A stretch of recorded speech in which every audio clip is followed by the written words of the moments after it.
like the dude just said. Solid, conservative, and just plain right. Well, welcome to Monday. Monday all day long. We like to call it Meatloaf Monday because, it's always about the food. So hit it, JP. I think I'll try the meatloaf sandwich. Do you know what that is? Yes, meatloaf. What is it? I'm only asking in case I have to describe it later to a doctor. Look, it's nutritious. It's delicious. Made out of meat. Add ketchup if you want. I couldn't care less. Meatloaf Monday. Okay, why not? Meatloaf Monday. And pushing buttons so ably on the board would be JP. Hey, man, how are you? Good. How about you? Good. All the buttons got pushed at the last second. Yeah, I was a bit distracted with other stuff for the show. Forgot to turn the camera on there, so it's my fault. No worries. I think you're just still getting over that Braves game you went to. Oh, yeah. The Grand Slam in the 8th to lose was not fun. Yeah. But you were there live. I was there live, surrounded by 90% of Yankees fans in my section, apparently. So that made it even better, which I found firsthand are extremely obnoxious people. So I compared them before we went on the air to LSU fans, and you agreed.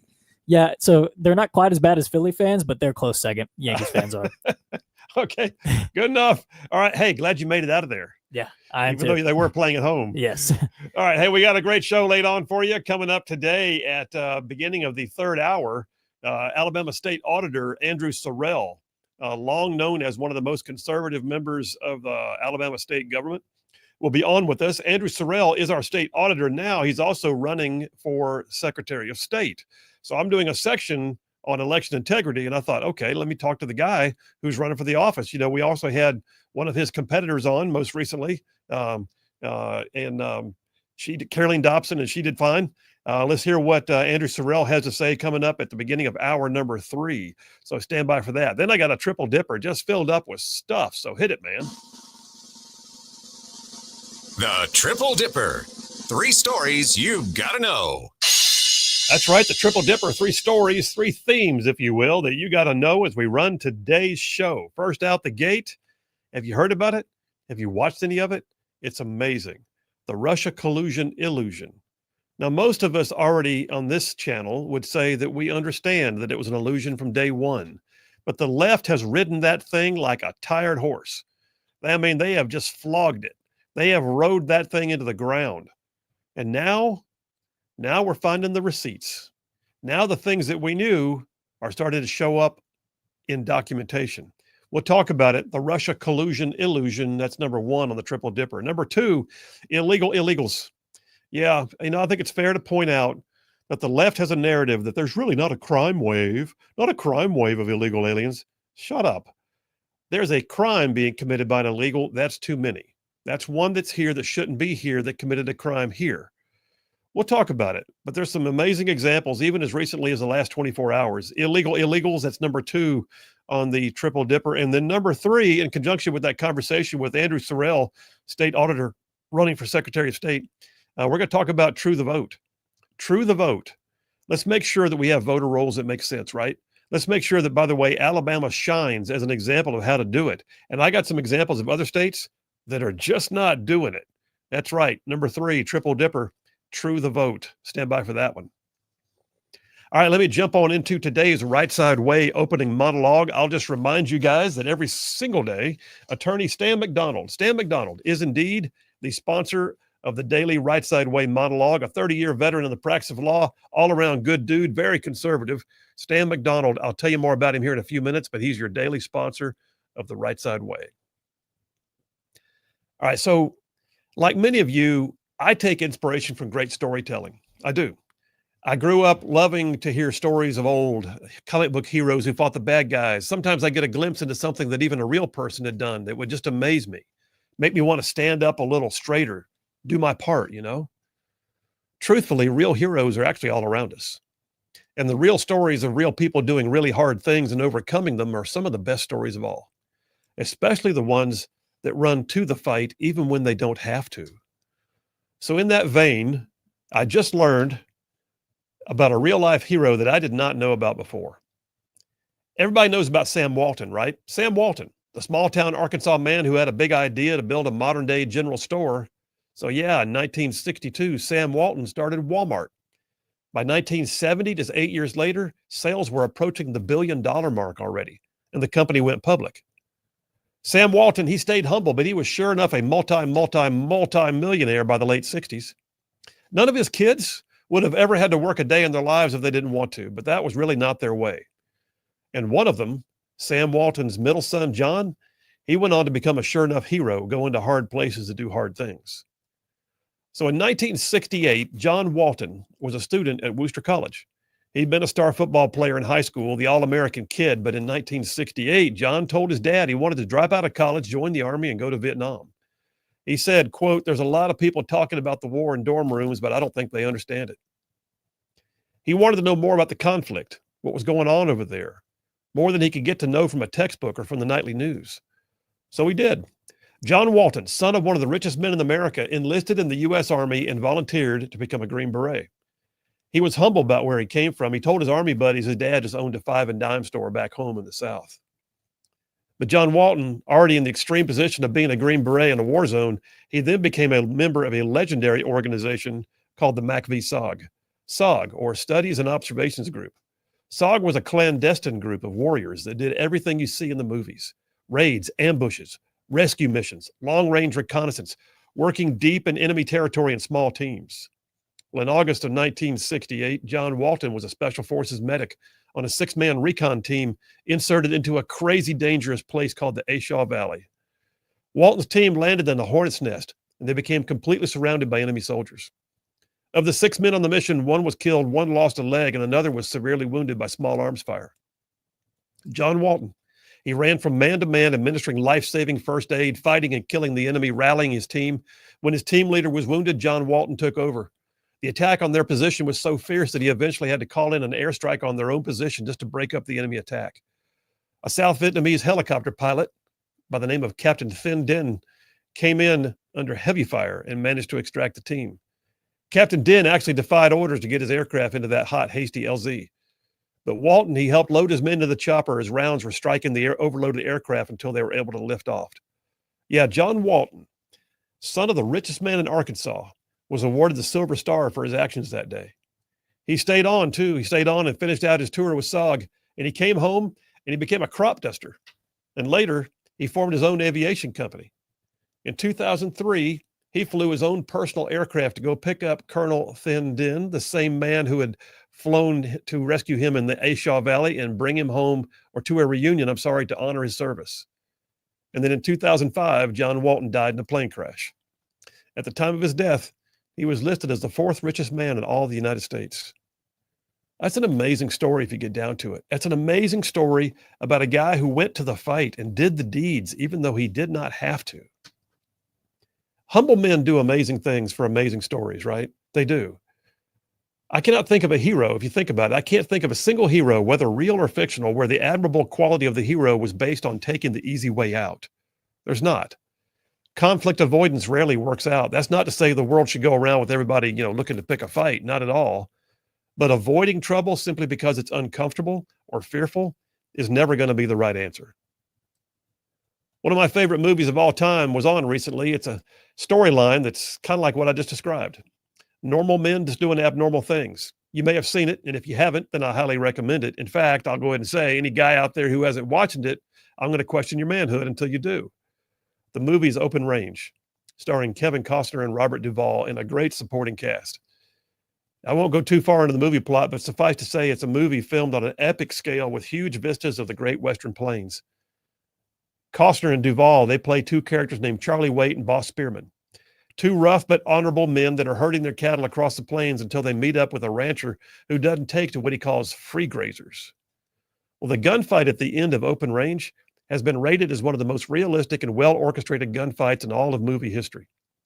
But while the scenes and the storyline and the cast are all solid, it's the quotes and the lessons that come from the movie that really stick out to me the most. This is a movie that teaches honor and loyalty and grit and hard work, and it also teaches that most elusive lesson, that there will be times in life when you have to face difficulty head on.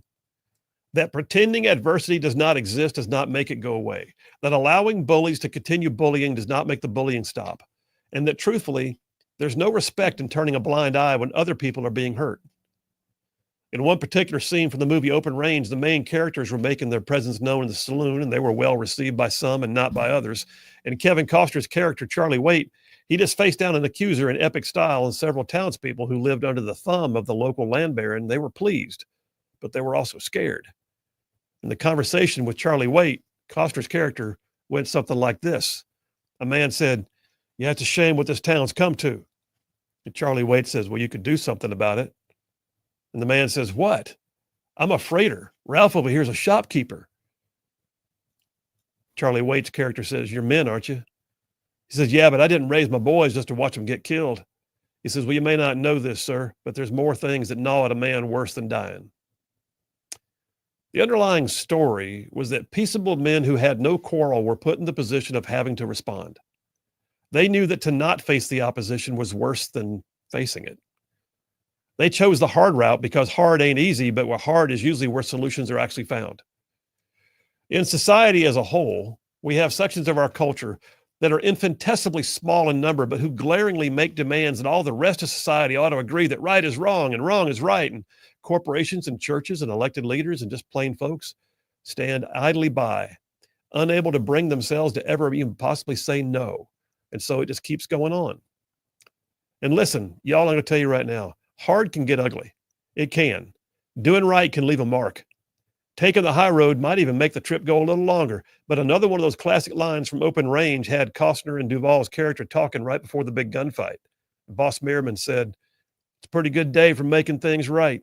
And Charlie Waite says, "Well, enjoy it while you can, because once it starts, it's going to be messy like nothing you ever seen." But take note, though, that messy didn't mean don't do it. It was just an acknowledgement on their part that doing the right thing, dealing with the issues with their faces forward, like the Bible says in Isaiah, to set my face like flint. That's something that may wind up being messy, but it was the first part of that conversation that really mattered. The first part was, it's a pretty good day for making things right. So my message today is, y'all, don't avoid things because they're hard. Step into the fray, make things right, do the hard thing, take inspiration, whether it be from a movie like Open Range or from a real life guy like John Walton. You don't always have to, but sometimes you just got to want to.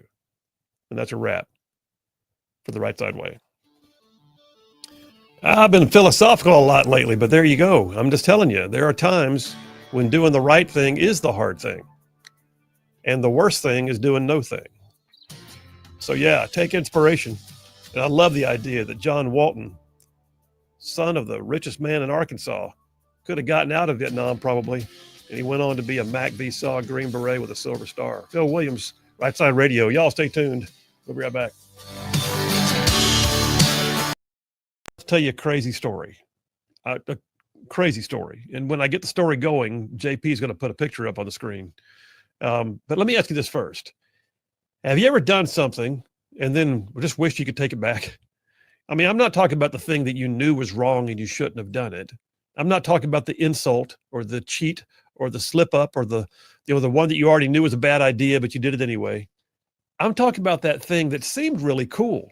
Like it was really interesting. Like it was a really good idea. At least it was a good idea at the time. That thing that you felt that you had thought through and then realized maybe you didn't think it all the way through. And then you just wished you could take it back. Well, Congress just did that. Believe it or not. Congress just looked at something that had been done decades ago that had gotten out of hand. And when the good idea began to go wrong, they went and took it back. Reminds me of a guy they call Lawn Chair Larry. What? Yep. Lawn Chair Larry. Lawn Chair Larry was the epitome of the guy who had what he thought was a really good idea that didn't turn out to be sort of like he had planned. Lawn Chair Larry is the metaphor for last night's action in D.C. So yeah, I'm about to tell you the craziest story of a time when someone had this itch they just had to scratch. The guy's name was Larry Walters. He lived in San Pedro, California. Apparently, when Larry was roughly 13, he had this cool idea of using weather balloons to fly. Interesting. He tried to join the Air Force when he came of age to be a pilot, but he was rejected because of his eyesight. But he still had this itch to fly. And the weather balloon idea, it never left his mind. So in 1982, Larry Walters decided to take action.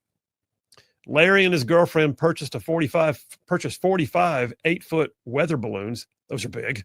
from a military surplus store and got some helium tanks from a party store. And then he went down to Sears and he bought a nice folding lawn chair. And on July 2nd of 1982, Larry Walters attached 42 of those balloons to his lawn chair, which he had rigged to a platform that had gallon jugs of water strung around it for ballast.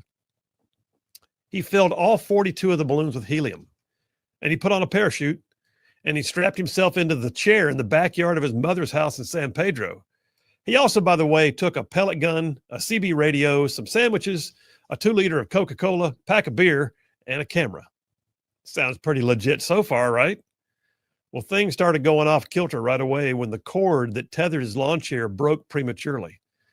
Larry had apparently planned to notify the authorities before taking off, but when the anchor line broke, he was off to the races.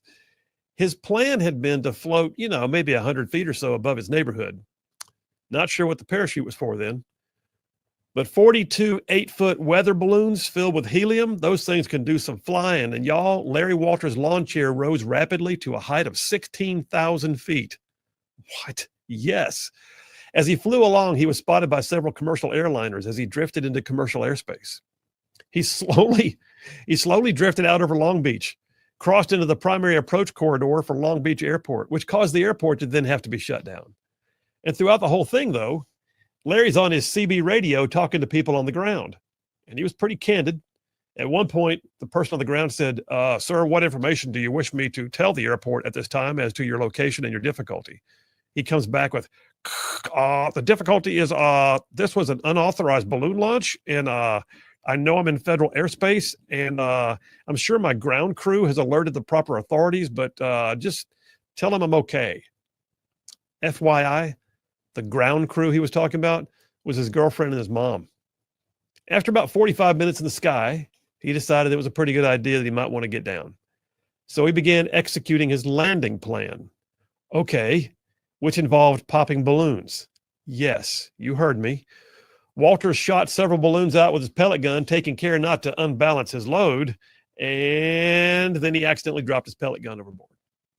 And then he realized he was, in fact, descending, but it was going down at a faster rate than he had expected. So he began dumping water from his ballast jugs. He finally descended slow enough, but by then he had floated well into a populated area with no means of control. The balloon's cables became caught in a power line in Long Beach. You can't make this stuff up. So, of course, the power line broke, causing a blackout in the area. But he landed unharmed, sort of, after having to climb down from the power lines, whereupon he was immediately arrested. Local authorities, they weren't really sure what to charge him with. I mean, this was a new one, right? One of them said, quote, we know he broke some part of the Federal Aviation Act, and as soon as we decide which part it is, some kind of charge is going to be filed. And if he had a pilot's license, we'd suspend it, but he doesn't. Larry Walters became known as Lawn Chair Larry. He had a brief fleeting fame. He even made it on the David Letterman show. His lawn chair is actually now in the Smithsonian Museum, believe it or not. At some point, he was asked about all of it, but his answer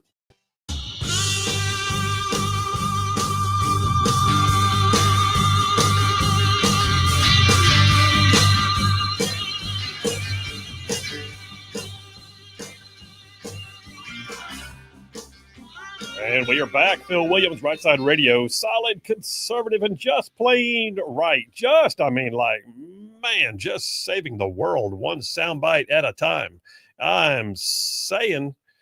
So let me tell you about attorney Stan McDonald real quick. Yeah, Stan McDonald, partner at the law firm of Wilmer and Lee, 30-year vet in the practice of law in North Alabama. I know Stan personally. I think the world of him. And yes, he is not only a good attorney, he is also the kind of guy who's been in the mix, in the fray, in the trenches, if you will, for years on all the politics and policies that right-side ruffians care about. So, yeah, he's an OG ruffian from way back. So attorney Stan McDonald, though, he has represented his clients in literally thousands of real estate transactions over the years. He can stand up for you in any local, state, or federal court. I like to say, and I always do, that if Stan McDonald's on your side, you're going to have no greater friend. Likewise, your enemies would have no greater foe. So I will say it again. If you want an attorney in North Alabama, I'm going to give you the phone number of the man you might want to talk to. That's Stan McDonald. The law firm is Wilmer and Lee. He's an America First family man. Here's his phone number, 256-479-3020. That's 256-479-3020. Tell him you heard about it on Rightside Radio. Oh, yeah, the thing. No representation made the quality legal source be forms greater than quality legal source. Others. Ooh, shut my mouth. Stop it. That was a good one. Stop it. Grade it. What do you got? Another 9.3 right there. 9.3. Mhm. Okay. I'm not sure where I messed up, but thank you.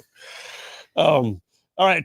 Text lines are open. By the way, we are told we should expect our phone number to have been in process to the new system as early as tomorrow. No, it will be not as early as it will be tomorrow. Yeah. Oh, see, JP, I gave you wiggle room. No, it's tomorrow. I can promise you. Yes. Okay. JP promises, you heard it, that we will have our phone number back tomorrow because I'm looking forward to hearing from people I haven't heard from in for a long time. I want to hear calls from Badger. I want to hear calls from Wolverine Dan. I want to hear calls from Sparky from Harvest. I want to hear calls from Brian from Huntsville. All y'all's, just so you know. All right, we're going to get that fixed. And by the way, we got plenty going on with the text lines, though. If you want to text in, you can do it right now, 833-687-4448. That's 833-68-RIGHT. I am curious how many of you like the movie Open Range. JP, have you? No? You're just shaking your head no before I even asked the question. I already know what you're going to ask. I haven't seen it. Dude, this is like saying that you've never listened to a Led Zeppelin song. I don't know. I'm not a big, like I said, I'm not a big movie guy. Especially ones that are before I was born. I think this was made before I was born. I'm just going to sit over here on this side and be quiet and let you dig your hole deeper. No, it was 7 months after I was born. There you go. Yeah. It doesn't mean you can't watch it. I know, but you know what I'm saying. Oh, for the love. Alif Mathen says, and don't forget, where was it? The rescue of Tig the dog in the flash flood. What? What are we talking about? What's she talking about? Did he rescue a dog? I don't know. I'm not sure what's going on right now, Allie. Were you talking about something for me? Or clarify for me, sister. Jack from Huntsville says, loved Open Range. By the way, back in 99, I went to the NLCS in Atlanta against the Mets. I thought the Mets fans were insufferable. Then I went to the World Series against the Yanks, and the Yanks fans made the Mets fans seem like rank amateurs when it came to insufferability. Would you concur with this? Oh, yeah. So after the loss, so they hit the grand slam in the 8th, and people started leaving because they thought it was over. And this one obnoxious Yankee fan by the house started waving bye-bye, the Braves fans leaving. And one of the Braves fans called him a bandwagon or something. And he said, a bandwagon. And he said, I've been a Yankee fan my whole life. He goes, make sure to chop on your way out, buddy. Yeah, being a jerk. I was like, okay. Are they flying in from New York for this, or are they just living in Atlanta? He said he lives, the guy, I heard him tell somebody else he's from upstate New York. So I assume he's a hardcore that goes to every game. Well, I will say, so my buddy George, who was here in studio like a few weeks ago, right? Yeah. Big Yankees fan all his life. Well, but he also grew up, his early years were in New Jersey. Okay. Well, the New York Yankee fans are obnoxious. I'll say that. The ones in New York are. All right, come on. Text me, 833-687-4448. Phil Williams, Rightside Radio. Y'all stay tuned. We will be right back. Didn't really sound like somebody who was ready to go flying with balloons again. It sounded more like he wished he could take it all back. Speaking to the press one day, lawn chair Larry said, quote, it was something I had to do. I had this dream for 20 years, and if I hadn't done it, I think I would have ended up in the funny farm. But then he also said, since I was 13 years old, I've dreamed of going up in the clear blue sky on a weather balloon. By the grace of God, I fulfilled my dream, but I wouldn't do that again for anything. Okay. Classic example of somebody who thought they had thought something through and then wished later on they could take it back. I'd love to know more about what was going through his mind while he was up there at 16,000 feet for nearly an hour. But I'm pretty sure there were plenty of self-imposed questions he was asking himself about his own sanity. And that, my friends, brings me back to where we are today with Congress. You see, last night, members of Congress decided they were ready to take something back. Something that had started out in a different time with a different mode and wound up morphing into something that nobody had planned. Last night, the Republican members of Congress decided it was finally time to pop the balloons and defund the Corporation for Public Broadcasting. Yep, the much-vaunted home of Sesame Street and Antiques Roadshow and All Things Considered and other programming, over $1 billion in taxpayer money each year was just defunded.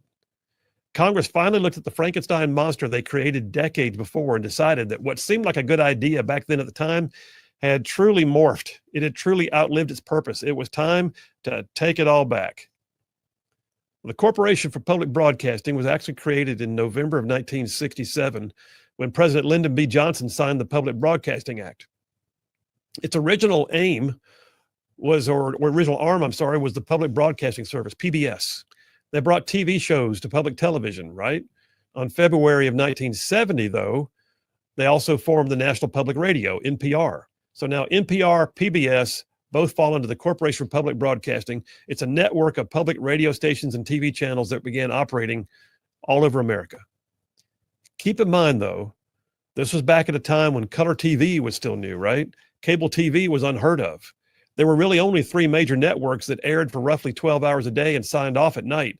There was no educational programming. There was nothing that a teacher could show in a classroom. There was no means of ensuring that patriotic content or lessons on civics or how to read and write and learn numbers could ever be broadcast. It was also, by the way, a means by which the government could make emergencies known quickly back then. It had a mission, and it took to the airwaves on both TV and radio for nearly 60 years, and its budget grew and grew and grew. It was like watching a balloon chair that went way higher than anybody ever thought it would. Well, the Public Broadcasting Act of 67, it requires the Corporation for Public Broadcasting to actually operate with supposedly strict adherence to objectivity and balance in all programs or series of programs of a controversial nature. Really? Huh. It also requires it to review or to regularly review national programming for objectivity and balance and to report on what's known as, quote, its efforts to address concerns about objectivity and balance. Yeah, that didn't really happen, though, did it? You see, over time, the Corporation for Public Broadcasting, with PBS on TV and NPR on radio, totally lost its way. It became the harbinger of cultural shifts. To say that it became woke became an understatement. NPR famously announced the discussion of the Hunter Biden laptop was a pure distraction. When it came to illegal immigration, it ran a story about gay asylum seekers being so important. In 2020, it ran a piece titled Fat Phobia and the Racist Past and Presence of Fatness. That's a good one. Transgender truckers got their own story too, because God knows there's a whole lot of trannies out there trucking the wheels of commerce in America. They've encouraged everything from eating bugs instead of meat, introducing gay characters on Sesame Street, and even opined that they may have been gay dinosaurs back in the day, because everybody knows that's real, right? Look, here's the bottom line. We've been paying for this with our tax dollars for almost 6 decades, and it was time to take it all back. What started off as a really good idea back in 1967 quickly went awry. Lawn Chair Larry and NPR, who knew they had something in common, right? Go figure. But yes, there are times when you can actually face regret and take it all back. And that's thankfully what Congress finally did last night by defunding the Corporation for Public Broadcasting.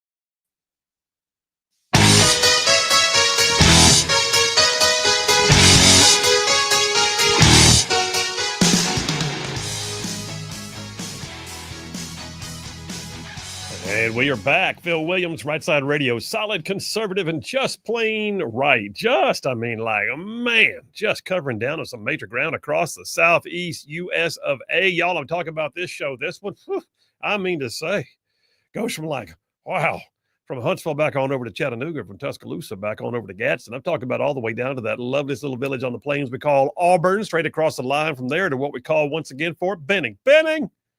Man. And then all, by the way, big old patches of North Georgia and Mississippi all thrown in just for good measure. And that's just the radio. Then there's all y'all out there in the whole wide world going to the World Wide Web and just live streaming the show every day so you can see inside the studio the things we talk about and what we do and how we look and what shirt I'm even wearing. You can see them right now on YouTube, Rumble, X, Facebook, even our website, rightsidemedia.org. And then, oh, by the way, all you podcasters catching it after the fact, the bottom line is this, all y'all. That's all y'all. No matter where you are, we appreciate you. We love you. No matter how you get this show, it means the world to us that you do. And so thank you very much. We could not do this without you. It wouldn't be worth doing without you. So thank you very much. I try to do that at least 2 or 3 times a show. John from Huntsville says, Phil, spectacular monologue. Thank you, sir. Also, just want to let you know I've never seen the movie Open Range. Oh, John. He said, by the way, JP, did you watch any of that incredibly boring British Open weekend where Scotty Scheffler left everybody in the dust? Scotty Scheffler had probably one of the greatest, heartwarming moments at the end where his family came out there on the final. Oh, yeah, it's great. I mean, he even before he said that means more to him than golf. Yeah. And he's only the best golfer in the world saying that too. But imagine how deflating it is to be his opponent. Hear Scotty say golf doesn't fulfill him, then destroy everybody by 4 strokes. And then after he sinks the last putt, he barely even has much of a reaction at all. It's like, that's got to be. He was very muted, I will it's say, like, until his family came out. Then he Yes. was pretty excited. yes, exactly. Yep. By the way, John, you and JP, your homework now is you have to watch Open Range before next Monday. Before next Monday. Okay. Before next Monday.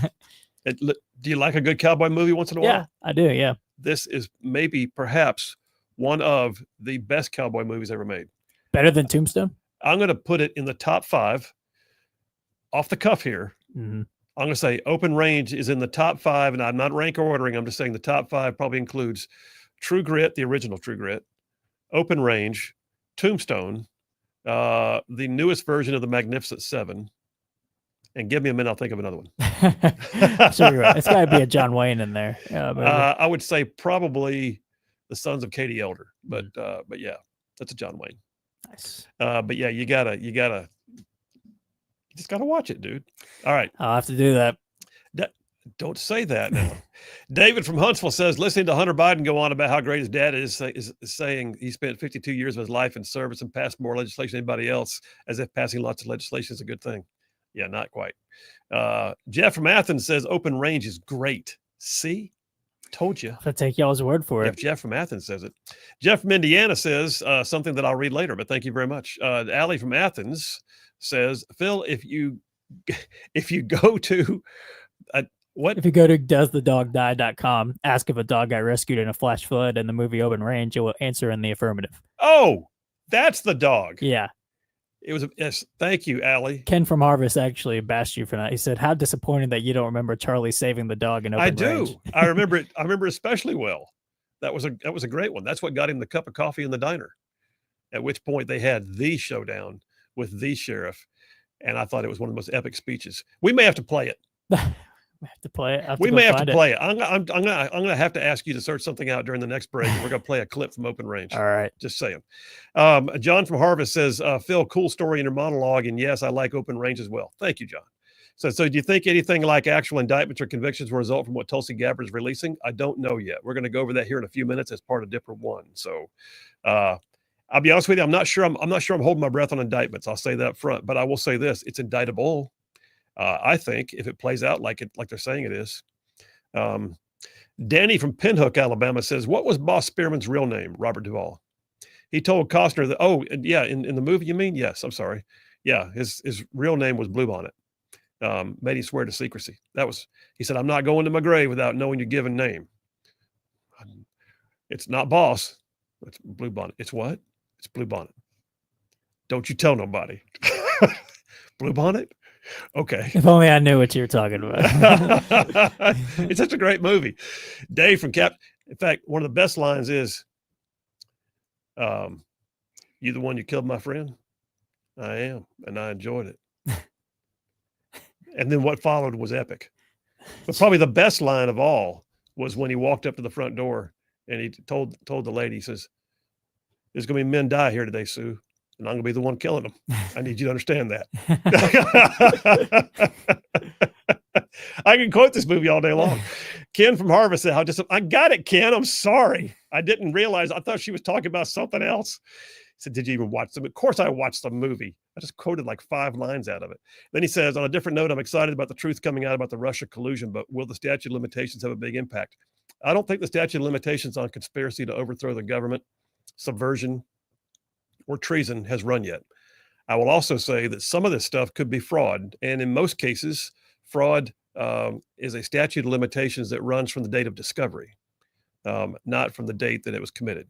And I don't know for a fact what's what, but we'll see. Brian from Athens says, Unforgiven. Unforgiven was a great movie. It was. John from Huntsville says, Phil, I'll watch Open Range if you watch SpongeBob movie with David Hasselhoff. I'm not doing it. Now that's a movie. That's not a movie. That's a great movie. That's a brain rot. No. That's awful. Come on. That you would even say that to me on my show. Greatest cartoon ever made, SpongeBob. Stop it right now. Johnny Quest. You know it was. No, it's definitely Johnny SpongeBob. Quest. Scott from Ardmore says, Phil, brother, your monologue gave me goosebumps today. Well done, sir. Thank you, Scott. He said, additional good read is a book entitled The 13th Valley, written by, I think I have read that one. I did, as a matter of fact, written by John Del Vecchio, who was with the 101st during their Shaw Valley campaign. It's a very good read. I read that years ago. I'd forgotten about that book. Great book.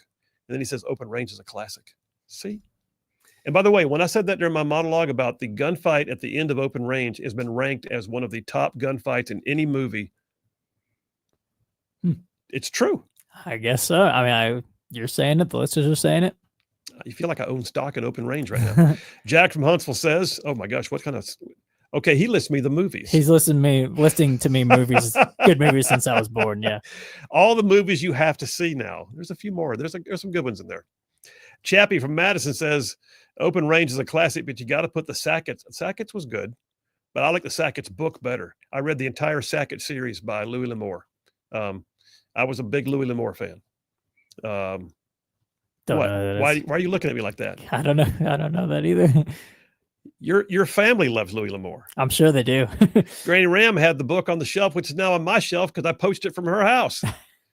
I believe that. Okay. He also says the Duke, Duvall, Sam Elliott, 3 of the best Western cowboys. Yeah, and I will say too that I know what it was. What was the movie in Australia with Tom Selleck? Hang on a second. I'll think of it in a second. What was the movie with Tom Selleck in Australia? Find it for me real quick. Thomas from Athens says, oh, nope, that's not it. Thomas from Athens says, what? Is it Quigley Down Under? Quigley Down Under. That one was an epic movie because Tom Selleck makes one of the best cowboys I've ever seen. He does. He's a very convincing cowboy. He was a great villain in Tombstone. That was him, right? I'm seeing a picture right here of him. He was not in Tombstone. I think he was. Tom Selleck was not in Tombstone. I'm seeing a picture of him. Stop right talking here. like that. I believe he was. He was not. Tom Selleck. Hey, yeah. He was not in Tombstone. We are so chasing rabbits today. I could have sworn maybe it was somebody else. It looks like him. No, Tom Selleck was not in Tombstone. There were some good mustaches in Tombstone, but his was not one of them. Ah, I see. Okay, yeah, it was. Scott from Somerville says, "I refuse to watch anything with Costner in it. He absolutely destroyed Wyatt Earp." Well, you can't do that. I mean, he saved the world in Waterworld. He saved the world in The Postman. He saved the West in Dances with Wolves. So, by the way, how many times has Dances with Wolves been made? Think about it. The Last Samurai was Dances with Wolves in Japan. Avatar was just Dances with Wolves on a foreign planet. That's all it was. The good guy goes there, goes native. The good guy fights back against the good guys who he used to be a part of. That's the movie. And it started with Dances with Wolves. You can find Dances with Wolves everywhere. You're lost right now, aren't you? Yeah, I am. Have you never seen Dances with Wolves? Nope. Okay, you know what? I'm gonna have to give a top 6 now because now I forgot to put Dances with Wolves in a. It's kind of a cowboy movie. Kind of. It's a sort of. Okay. A Civil War soldier develops a relate. Yeah. Okay. It's still kind of a cowboy movie. This was the epic that launched the career of Kevin Costner well beyond just basic stardom. There would have been no Yellowstone had there not been a Dances with Wolves. He's got a nice mustache in this one, in Dances with Wolves. I'm bothered by you saying that. He does. All right, so Chappie from Madison says, yes, Quigley was awesome. And then Dave Monrovia says, Quigley, I got it, thank you. Dave from Capshaw says, Conager and Lonesome Dove. Oh, see, Lonesome Dove was a miniseries. That's not a movie. But you're right. Robert Duvall, I mean, him and Tommy Lee Jones, that's a pair. Allie from Athens says, Silverado. Oh, Silverado was good. Silverado was very good. I liked Silverado. Man took my hat. Can't take a man's hat. John from Huntsville says the only good Kevin Costner movie is Tin Cup. Stop it. That's the worst Kevin Costner movie. And then last, oh my gosh, I totally forgot 3:15 to Yuma. Have you ever seen 3:15 to Yuma? You know the answer to that. 3:15 to Yuma, classic movie. Christian Bale. Yeah, that's a great movie. Can't say I have. Okay. I'm just Outlaw Josie Wales. How did I forget Outlaw Josie Wales? Thank you, Sean from Elkmont. See, all you guys out, see this, you're getting an education in movie. I am. I gotta start taking notes here. There's no sports for you this weekend. You're watching movies. Just saying. At least Open Range. All right, I have to watch Open Range. Okay, let's do it. Let's take a break right now. How about that? We take a break. We'll come back and we'll do real conservative talk. Thomas Mathis says high noon too. Okay, high noon. That's a good one. Phil Williams, Rightside Radio, filled up with all of the great Western movies. Y'all stay tuned. We will be right back. Hey, this conversation we had the other day in studio kind of inspired today's monologue. You may know if you actually see it, when you see the title, it's called It's Better to Burn Out Than to Fade Away. Oh, if you remember the conversation, you know where I'm heading now. It's better to burn out than to fade away. Look, I'm inspired by real people who do amazing things, especially when those real people do those amazing things despite all the odds being against them. Look, I don't know your particular situation, but I feel certain that almost everybody that can hear my voice has had something in your life that seemed to bring your dreams or your hopes or your possibilities to a halt. And then you were faced with that moment in time when you had to make a choice. Do I continue on in spite of the setbacks, or do I stop now or take my losses and just call it done? Only you can determine the answer to that question. But I do know this: there is nothing new under the sun. We are told in 1 Corinthians 10:13, there is no such thing as a temptation that you're enduring that someone else hasn't already endured, and that God will give us the strength to endure and overcome those situations. Now, that verse is specifically related to temptation, but I believe that it's also accurate to say that disappointments are also nothing new. There's no such thing as a setback or a trial or a disappointment that somebody else hasn't already lived through. Let me tell you about one guy who overcame something and did things that everyone said could not be done. So yeah, like I mentioned a moment ago, recently JP and I were talking here in the studio about classic rock, and I'm proud to say that JP has good taste in music. But somewhere in the conversation, I asked a trivia question about one of the most unusual bands, one of the most successful bands in all of classic rock. One of the most successful bands, perhaps of all time. And if you get down to it, perhaps one of the most inspiring bands in all of classic rock. So I'm a kid of the 80s, right? I'm a kid of the 80s. And as you might imagine, soft rock was never my thing. Soft rock, that was good for slow dances at homecoming dances and stuff. Generally speaking, when I drove my 68 Mustang around Huntsville in the early 80s, I was listening to things like Boston and Journey and Styx and Bad Company. And when I was really getting pumped up for something or feeling my oats just a little bit, I cranked up some Def Leppard. Now, regardless of how you feel about rock music in general, and especially Def Leppard, you need to know the story of their drummer, a guy named Rick Allen. So Rick Allen was apparently a drum prodigy. He was playing gigs in Sheffield, England when he was 13. And at 14 years old, his mom answered a want ad for him for some unknown upcoming band looking for a new drummer. And that band was called Def Leppard. So Rick Allen auditioned and he joined the band on his 15th birthday, believe it or not, 15. He joined the band on his 15th birthday. He dropped out of school to pursue a career then as a rock drummer. By the time he was 16, he was playing major gigs and opening for AC/DC. The world was his oyster. The first two albums met with some success, but in 1983, they released an album called Pyromania, had two singles that hit the top of the charts, and the album itself just went platinum. So at 20 years old, Rick Allen and the rest of the band had hit the big time. And Rick pursued his dream, and he bought a brand new Corvette. Big doings, y'all. He's living the dream. And he buys the red Corvette and he's driving it around England. Not a common car over there. But the very next year, Rick and his girlfriend, they were driving the Corvette along country roads in England, and another car came racing alongside them and actually ran them off the road. They both survived the accident. His girlfriend had to be cut out of the wreckage. But when Rick Allen came to, he found himself standing out in the field a short distance away from the car, and he was missing his left arm. Doctors tried to reattach the arm, and they were nearly successful, but then gangrene set in, and they had to remove it again at the shoulder. Now, you can imagine what the band was thinking. And I will tell you that despite everything you might think of the younger generation sometimes, well, look, suddenly they get fame and fortune. Yeah, but they still didn't forget their guy. In their words, Rick is in the band until he isn't. Well, so what about Rick? I mean, you can imagine. He's devastated. His whole career depended upon having two arms, two hands, the ability to wield two drumsticks. It wasn't like he was a computer programmer or an accountant or somebody who writes or speaks for a living. He was a drummer. No one had ever heard of a one-armed drummer.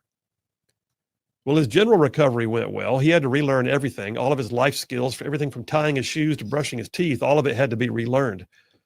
But what about drums? He told the band to start practicing, but not to count him out. They were dubious. but they were like a bunch of brothers, so they indulged him. He was told that he would be in the hospital for 6 months. He was out in 30 days. He was told he would need time to rest and recuperate, but 2 weeks after he was discharged from the hospital, he flew out to meet the band to work on their new album. But he wasn't playing with the band yet. He was in a separate studio down the way with the door shut, practicing for hours on a drum set unlike any before.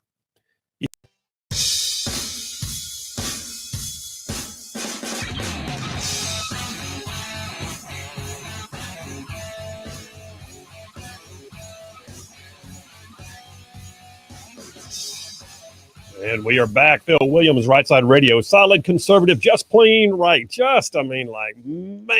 Just making common sense like a superpower. Let me jump on this stuff. So Dipper number one, the Russia collusion illusion. Let's talk about it for a minute. Let me set the stage for this. Why does it matter? Oh, Phil, that was like years ago, wasn't it? I mean, aren't we done with all that? I don't want to bring all that up again. Well, you gotta.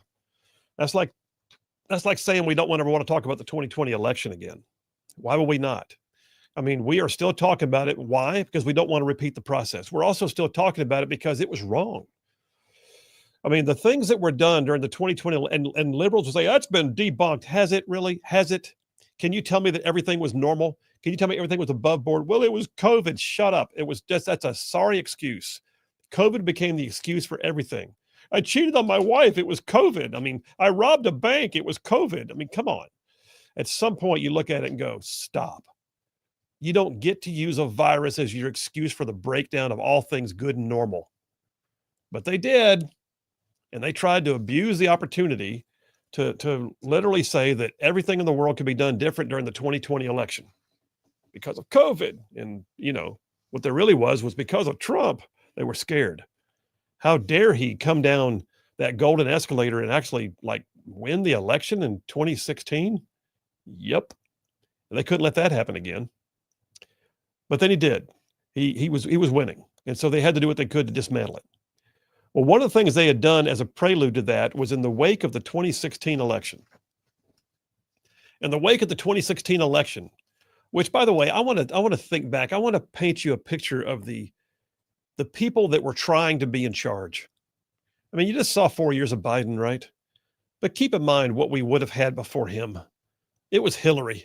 Oh my gosh. What a foul person. What an awful individual with no leadership talent whatsoever. She's a bully. She is an opportunist. I mean, think about this. She's the wife of the former president who believed that she was owed the opportunity to be in charge. So what did she do? Out of nowhere, she moves to New York just so she could run for Senate. Chappaqua, New York, bought a mansion. Why would we do that? Well, I'm running for Senate. Oh, you get to just show up here and run for Senate? Apparently so, under New York state law. Well, that's interesting. So they did. Talk about an opportunist. And then she ran for Senate. And with less than one term in, she wanted to run for president. Wow. Yeah. How'd that work out? That's the person who, by the way, when the results became clear that Donald Trump had prevailed, late at night, with all of her followers out there at the big event and the balloons and the music and the rented venue space and all the things, she would not even come out to see them because that's the kind of person she is. She didn't come out and address her followers who had done everything and broken their backs trying to get her in office. She just slunk into a back room and went into a fit. It was like ready to just dissemble somebody. Complete meltdown. Couldn't come out and see people. That's not a leader, because a leader can stand up under stress, and she apparently couldn't. However, one of the things that did happen was those that had the authority or the ability, maybe I should put it, to do certain things, decided to take matters into their own hands. And so one of the things that happened was the invention of the Russia narrative collusion. The Russia collusion illusion is what I'm calling it. Let me read to you just an opening line here in what just came out this past Friday. I take this directly off the Director of National Intelligence personal website, the DNI.gov. This is a statement that was released about the information that is new and involving the highest levels of leadership and intelligence in the United States right after Trump won the election, but before Trump took office. It says the information we are releasing today, this is past Friday, the information we are releasing today clearly shows there was a treasonous conspiracy in 2016 committed by officials at the highest level of our government. Their goal was to subvert the will of the American people and enact what was essentially a years-long coup with the objective of trying to usurp the president from fulfilling the mandate bestowed upon him by the American people. So yes, if you find out about it 20 years from now, 30 years from now, or in this case, just a few years from when it occurred, you don't let it lay. You investigate it, because those same people are still out there. Those same people are still being called upon to be pundits. Those same people, by the way, some of whom were the ones who issued the infamous Hunter Biden's laptop, "There's nothing to see here" memo. Those same people were campaigning for Kamala Harris. Those same people were working in the Biden administration. I mean, I can name names and tell you who we're talking about here. I mean, you're looking at Susan Rice. She was a top advisor to Biden through most of his last term. John Kerry. Well, you know about that guy. He was the climate czar for Biden. Loretta Lynch, Andrew McCabe, John Brennan, James Clapper, and Barack Obama. We're all in a meeting that I'll tell you more about in just a few minutes that clearly establish that everything changed after that meeting. There was a narrative that was in one way, based upon actual intelligence, that became geared in an entirely different way after a meeting that occurred in the White House on December 9th, 2016, 1 month after Trump was elected and prior to him being sworn in. They did it so they could lay the groundwork for how they could attack him for the next 4 years. And we as a nation had to put up with it. We as a nation spent $40 million just on the Mueller investigation of the Russia collusion hoax. We as a nation put up with constant haranguement by the left and the media pundits and the people who were absolutely dead set sure that Trump had colluded in some way with Russia in order to get elected. I mean, it was galling. And they put us through that because they could care less about this nation. What they cared about was power. And what they cared about was the opportunity for what Tulsi Gabbard just called a treasonous conspiracy committed at the highest levels of our government to subvert the will of the American people and enact what was essentially a years-long coup. I got more on this, y'all. And y'all, I'm telling you right now, this is a big story. Phil Williams, Rightside Radio. Y'all stay tuned. We'll be right back. A friend had told him that new technology existed, and he had checked it out. And the designers at a company called the Simmons Drum Company, they met with him. And after taking down all of his thoughts and his dreams and his requests, the Simmons Drum Company engineered and built an electronic drum set that had multiple pedals. And those pedals created like an intricate amount of footwork. I mean, pedals had to go in sequence to make the drums come alive, and combined with his one good arm still going, it actually had the potential to actually sound right. Because I say potential because it was still only a concept. But yeah, it had the potential to make a full drum sound. Those pedals were all laid out for his feet in a row. It's almost like Rick Allen was going to be dancing while he played the drums all at the same time, if he could master the incredibly intricate sequences. These drums, by the way, I watched a video on them. These drums have to be reprogrammed almost for every song because it changes the pitch based on how he does it. And he has to actually learn every song the same way he would when he was drumming with his hands, but now he's dancing with his feet. Well, Allen stayed locked away in his studio for 3 weeks. He'd come out to have meals with the band. He'd go right back to it. One of his bandmates said he'd been in there just playing and playing. He wanted to make all the mistakes on his own. But then he called us in one day. He said, "Listen to this." And he played the song "When the Levee Breaks." And he said, we all ended up crying. And from that moment on, his band members said, we all began to believe. Well, the rest is history. Def Leppard, with Rick Allen as their one-armed drummer, went on to achieve levels unlike any band before. With 2 of their albums reaching diamond status with sales of over 10 million, they are one of only 5 bands to ever reach a double diamond. The only others who made it were the Beatles, Led Zeppelin, Pink Floyd, and Van Halen. In 2019, Def Leppard was inducted into the Rock and Roll Hall of Fame, all of it with a one-armed drummer who many said would never play again. Rick Allen could have quit. He could have accepted that his career was over and nobody would have blamed him. It would have made sense to retire. I mean, after all, who ever heard of a guy with one arm playing drums in a rock band? Rick Allen still plays with the band today at 61 years old. He and his wife, they actually formed a nonprofit called the Raven Drum Foundation in 2001, whose primary focus has been on helping military amputees in their recovery by giving them drums as part of the focus. And Rick hasn't led a stellar life. He'll be the first to acknowledge that. He had to go to counseling early on. He got into substance abuse, but he's been an overcomer. He's also been an inspiration at the same time. On his own website, Rick Allen said, surviving a car accident and losing my arm could have destroyed my life. Instead, it led me on an unexpected path of finding my deepest strengths. It's a pretty amazing story. A dream shattered, but then the same dream realized. The difference was he didn't quit. My pastor said recently, and I agree, if we don't quit, we win. One of the most famous quotes from Coach Bear Bryant was when he said, never quit. He said, it's the easiest cop-out in the world. You set a goal, you don't quit till you attain it. He said, you set another goal and you don't quit until you reach it. You never quit. So I don't know your situation. I don't. Everybody's got their own thing, right? Life can be hard. It can be very hard. It can be brutal even. And I don't know your personal story. You may have had times when it made perfect sense to quit. Who would question it, right? But somewhere in there, maybe that grit, that resolve, that understanding that God is so, so big and that nothing is new in this world.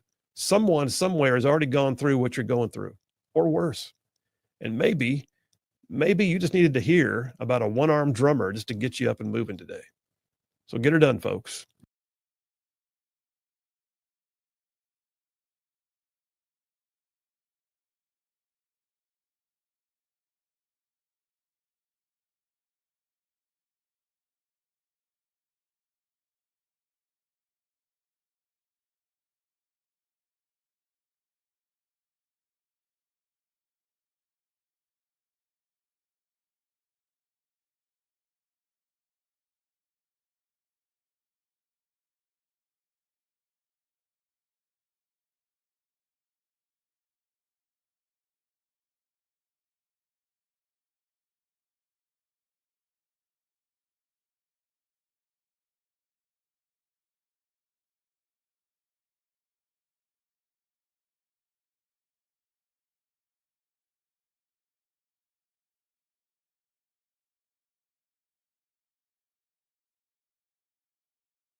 Administration says that they're sending the worst of the worst there. Why are they sending people with no criminal records? Well, listen, first of all, when I was in the state Senate, we had a ICE detention facility in my district. I was involved with several aspects of the different things that have to be done and the grants that were required and the upgrades that had.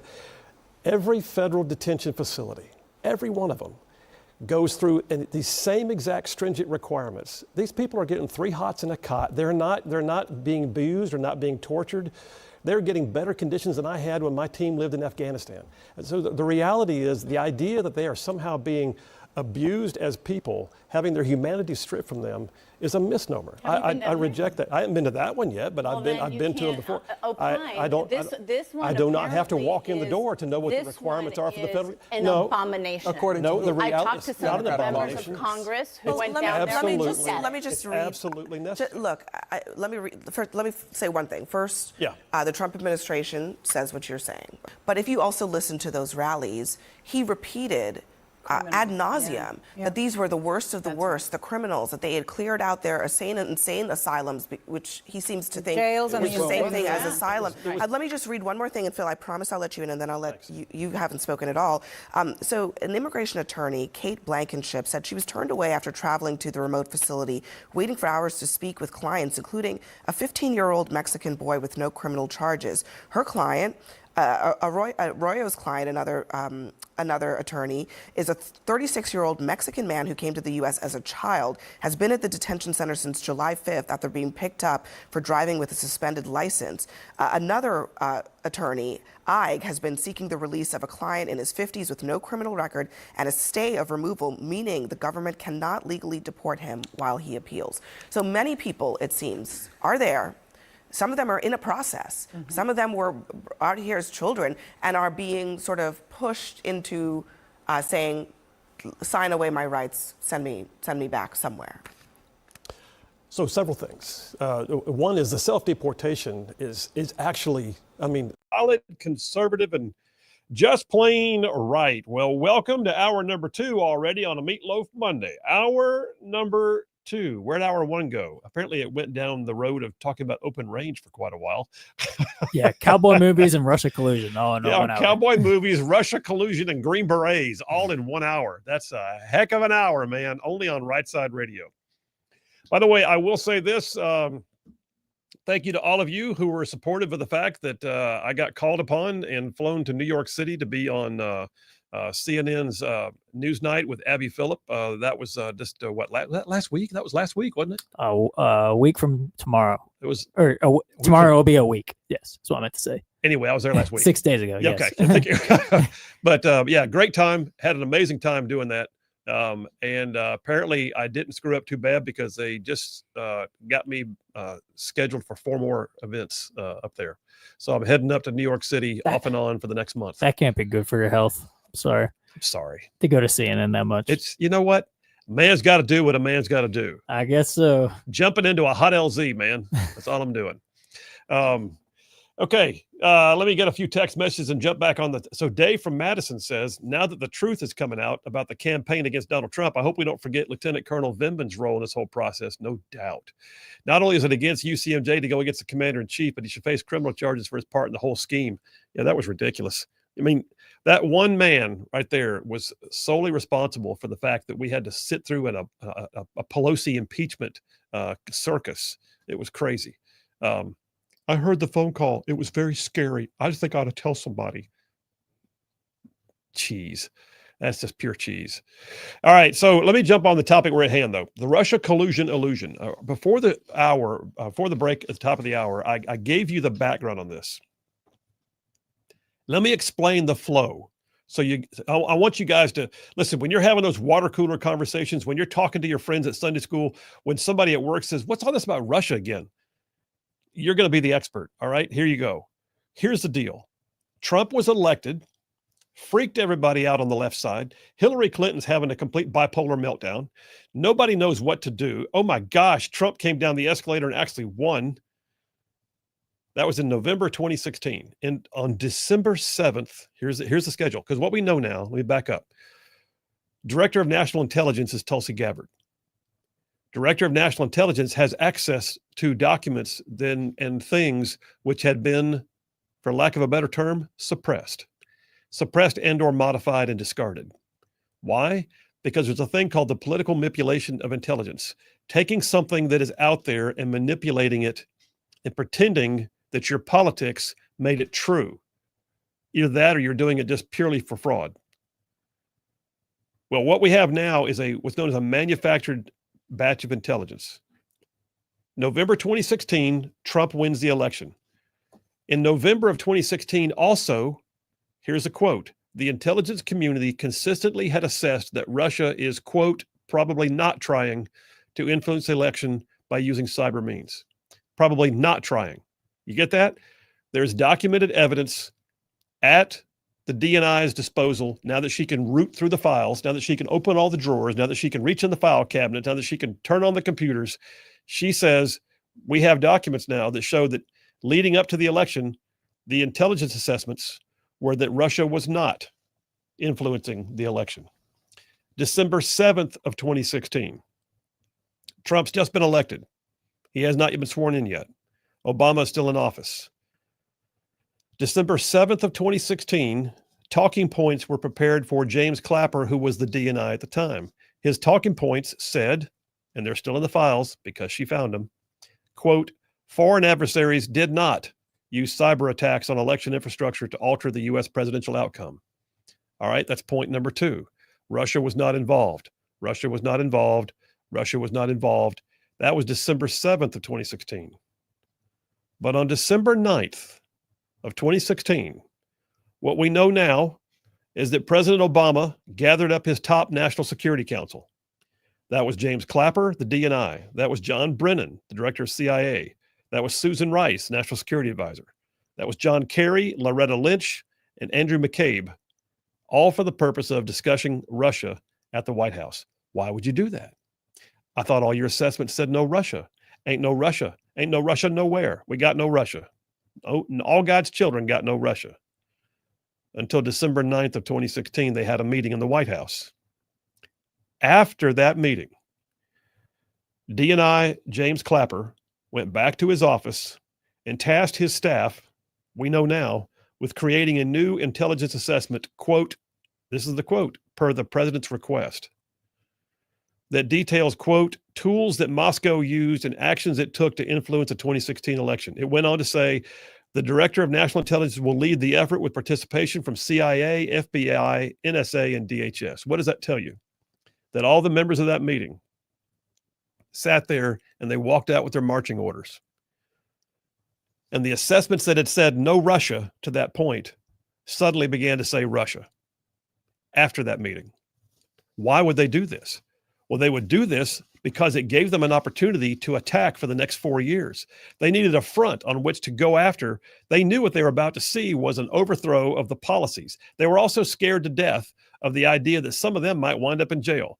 They were worried about what was going to happen. And they really needed to defeat the narrative that said that Trump was going to be a successful president. If nothing else, they were going to tear down the man just to get back to the office. And for 4 years, y'all, we endured it. It was one hammer blow after another. On January 6th of 2017, after that meeting in December, a new intelligence community assessment was released that directly contradicted all the prior ones. Are you getting what I'm saying here? Everything's no Russia until Trump's elected. And all of a sudden, oh my God, what are we going to do? I don't know, but I'm still saying no Russia. Everybody in for a meeting, please. That's December. Everybody got your marching orders? Good.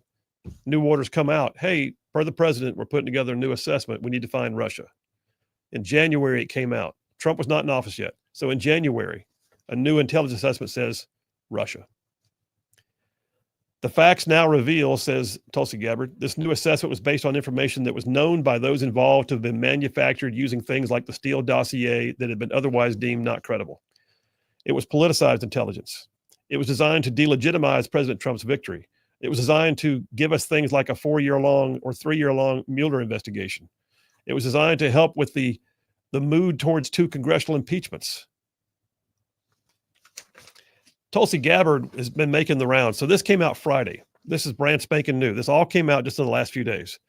Things that you and I are sitting around going, well, we know it. We know it. We know it. We just can't see it, but we know it's there. Guess what? You can see it now. You can. And we're not talking about rumor has it. We're talking about literally documentation discovered by the DNI showing what the assessments were until they weren't. And they all began to change right after. And the quote was in one of the memorandums, per the president's request, to detail the tools that Moscow used. Well, I thought we said there were no tools. There's tools. Now go find the tools. Okay. And that's what they did. Listen, when we get back from this break, I'm going to tell you, I got an audio clip here. DNI Tulsi Gabbard talking about how serious this is. And the fact that apparently she says, now that people feel safe to do it, they're starting to see whistleblowers come out. Interesting. More to come. Phil Williams, Rightside Radio. Y'all stay tuned. We'll be right back.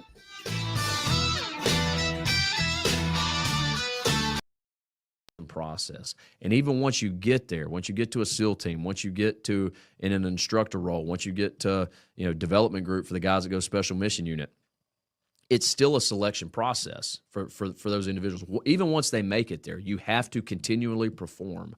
And I would say that for me, that's what it taught me. They don't train you to do anything. I mean, they train you in some ways. They hone you, make you better.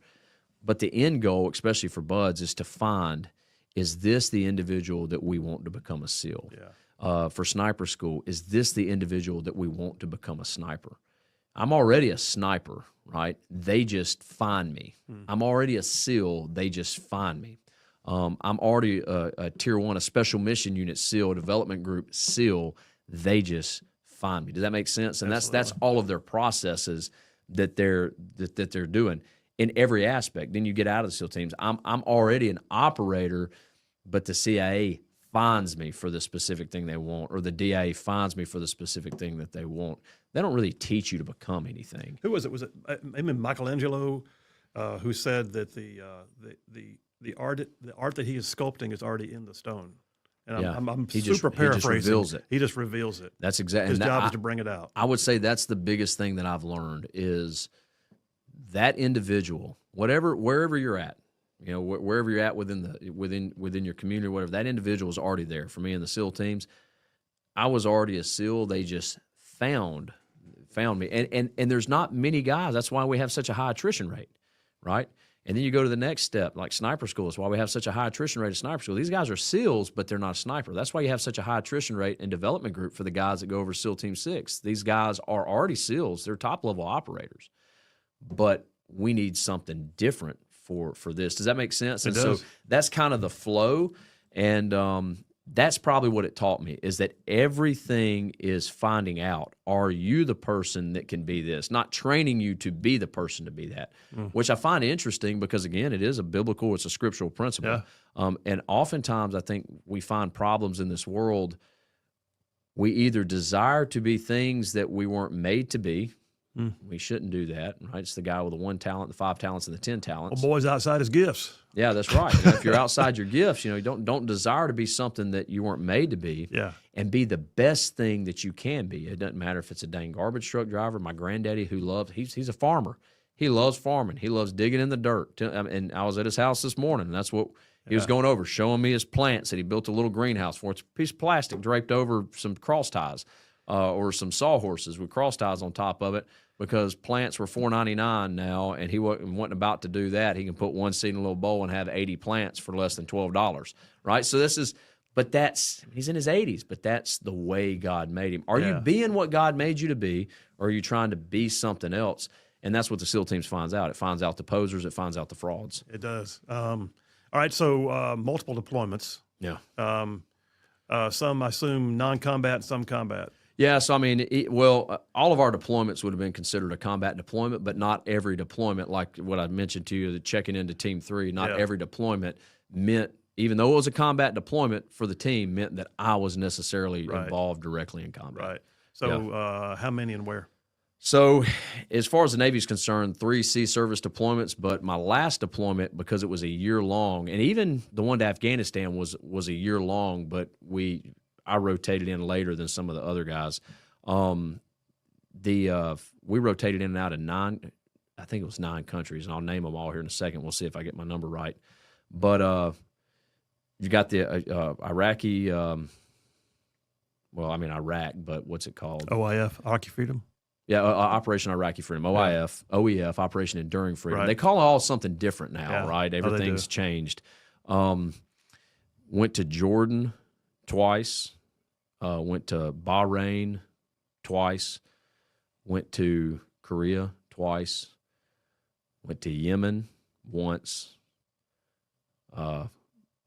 ported in Oman. So, I got stamps for Oman, I guess. You could say I went to Oman. So maybe that's seven countries. Any of the others I've been to, we've been on contracts outside of the SEAL team. So I guess 7 countries during the time in the SEAL teams, rotating in and out, and then one of them was a cool mission. At the time, I was really upset about it because I wanted to be in Afghanistan with the boys killing bad guys. It was actually a cool mission with SDV. Without talking too much about it, we were just protecting the SDV, running sniper ops, protecting the SDV as it did the thing it did. And it was we were around the Horn of Africa.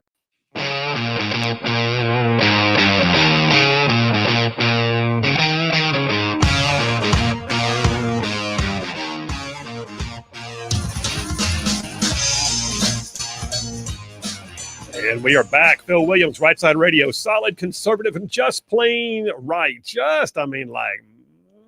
I'm saying pulling pins on truth grenades. That's where we are. So, yeah, I got a bunch of texts going on. I'll catch up with some of those here in a moment. I got to play you a clip real quick from Director of National Intelligence, Tulsi Gabbard. By the way, the left is having a meltdown. The left is saying Tulsi Gabbard should not be allowed anywhere near intelligence documents. Why? Because you put her on the no-fly list? Maybe that was your mistake. Maybe you never should have done that. Keep in mind what we're talking about here.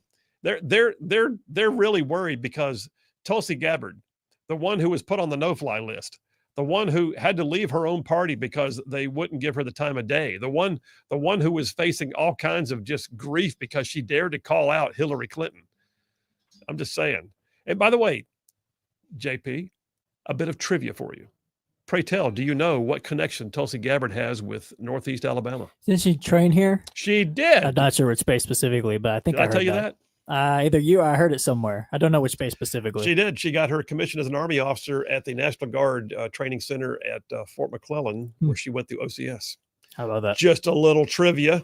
But hey, so Tulsi Gabbard did a interview this week. She made the rounds, but she did an interview particularly with Maria Bartiromo on Fox. And here's a few things that she had to say. Go ahead and play it. Of this are frankly nothing short of historic.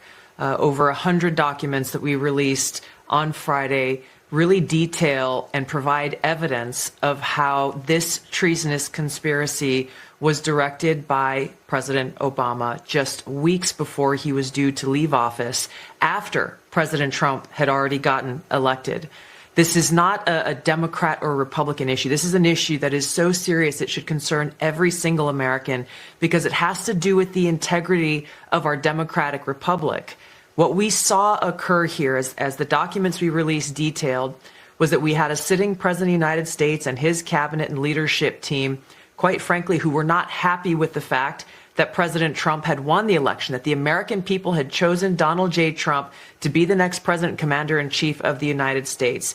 And so they decided that they would do everything possible to try to undermine his ability to do what voters tasked President Trump to do. So creating this piece of manufactured intelligence that claims that Russia had helped Donald Trump get elected contradicted every other assessment that had been made previously in the months leading up to the election that said exactly the opposite, that Russia had neither the intent nor the capability to try to, quote unquote, hack the United States election for the presidency of the United States. So all right, I want to break it there for a second. It's a little bit long, so we're going to come back to it and finish it out. But listen, what she's describing here is a scandal. I think one of the most dangerous times for the United States is the time between one party getting ousted in an election and being able to take office. Because at that point, there's all the possibilities happening where the authority and the responsibility and the power is still vested in the person who knows that their side lost. The left, you saw Biden pardoning everybody in the world, including his family during that time frame. You saw Obama doing this. I think what we're looking at right now is the potential that this and the auto pen are going to wind up being two of the biggest scandals in modern political history. We're talking about Watergate level stuff if all this pans out. Now, will it go there? I don't know yet. Let's keep playing it. Effect of what President Obama and his senior national security team did was subvert the will of the American people, undermining our democratic republic, and enacting what would be essentially a years-long coup against President Trump, who was duly elected by the American people. I mean, that's it. That's really what it boils down to. It was an effort to subvert the integrity of the office, to make it seem as if the sentiments of sweeping him into power were the last thing people really would want now, because it was just kind of all fake. It was a conspiracy. It's not real. You've been duped. Didn't you know? It destroys confidence, has a chilling effect upon the ability of the president to get things done. It damages his ability to be the top of the ticket to endorse people who are running for, congressional or Senate races or whatever else. Well, listen, Tulsi Gabbard also said on Sunday Morning Futures that this was not a Democrat or Republican issue. This is an issue that's so serious it ought to concern every single American because it has to do with the integrity of our democratic republic. She also said that there are whistleblowers that are now coming out. We're seeing whistleblowers come out, she says. And I got a piece here from Red State. I hold it in my calloused former paratrooper hands. She says that the implications of this are nothing short of historic. Like she said a moment ago, over 100 documents have been released. But she goes on to say that the whistleblowers are beginning to come out of the woodwork. And I think part of that is because they finally feel free to do so. She says, I will do all that I can. Gabbard responded when she was asked about whether or not there's going to be people referred for criminal charges. She said, I will do all that I can. And we have whistleblowers, Maria, coming forward now after we release those documents, because there are people who were around who are working in the intelligence community who were so disgusted by what happened. And we're starting to see some of them coming out of the woodwork here because they too, like you and I and the American people, want to see justice delivered. I will tell you this. The reason why this could go on further is because Tulsi Gabbard has now officially referred it to the Department of Justice. Now, had she just launched it and made a story, that'd be different. But she didn't. She launched it, and then she officially referred it to the Department of Justice for investigation. What does that mean? That means it just became a legal matter. That means it's potentially a violation of 18 U.S. Code 1001, lying under oath, putting out false intelligence reports. Convictions for something like this could lead to like several years in prison. Daily Wire has a piece, Dateline, yesterday that says that House Republicans are demanding that there be Obama-Russia hoax arrests. And just to go ahead and add fuel to the fire, I don't know if you saw it or not, but Donald Trump decided to put out a Truth Social with a video of Barack Obama being arrested in the Oval Office. I mean, there's trolling, and then there's Trump trolling, and Trump trolling is on the next level. You got something? I was just going to say, like, it's hard for, like, this is all stuff I feel like we like on the right knew already. Yeah. It's hard for me. I guess I'm in the boat of I want to see arrest, and it's hard for me to get it. I just don't want this to become just political theater, if that makes sense. Yeah. And it's like part of me is like, okay, well, that's cool. Y'all got evidence and all, but almost like I'm going to care when we see people in handcuffs sort of mode. And I don't want it to be just a post video to troll Obama and I'm not saying that's what it's going to be, but part of me is like, okay, people are never held accountable for stuff like this. And it's just hard for me to get my hopes up, if that makes sense. Oh, it doesn't make sense. It's reality. Mm-hmm. It's hard to get your hopes up because, yes, it feels like some of these people wind up getting the constant level of untouchability that nobody else in the world's allowed to have. If you or I had a traffic ticket, we wouldn't be able to get out of it, but they can do something like this and too often get out of it. Representative Byron Donalds from Florida, who's also running to become governor in Florida after DeSantis leaves, says there needs to be arrest on this matter. People need to go to jail because this is about the republic. It's not about one president. It's about the presidency and the continuation of our country. If you can tear down an office by using the office to prevent other people from being effective in the office, then that's not democracy. That's literally power trying to install power. That's Game of Thrones crap right there. That's literally just House of Cards. All right, folks, we're going to wrap it up when we get back. Phil Williams, Rightside Radio. Y'all stay tuned. We will be right back. We were in Iranian waters. We were in Omani waters, and all of that area of the where the Straits of Hormuz, when all that stuff was going on out there. Yeah, so that would have been one of those deployments, not necessarily a country. Went out of Bahrain. Oh, and UAE. So I guess that'd be 8. UAE, United Arab Emirates. SDV, was that the SEAL delivery vehicle? It is, yeah. So they do a lot of stuff. It's a little bit different. Again, it's considered combat because it's more, I don't want to say necessarily too much. It's reconnaissance in nature. We'll leave it at that. But it's combat reconnaissance. All right.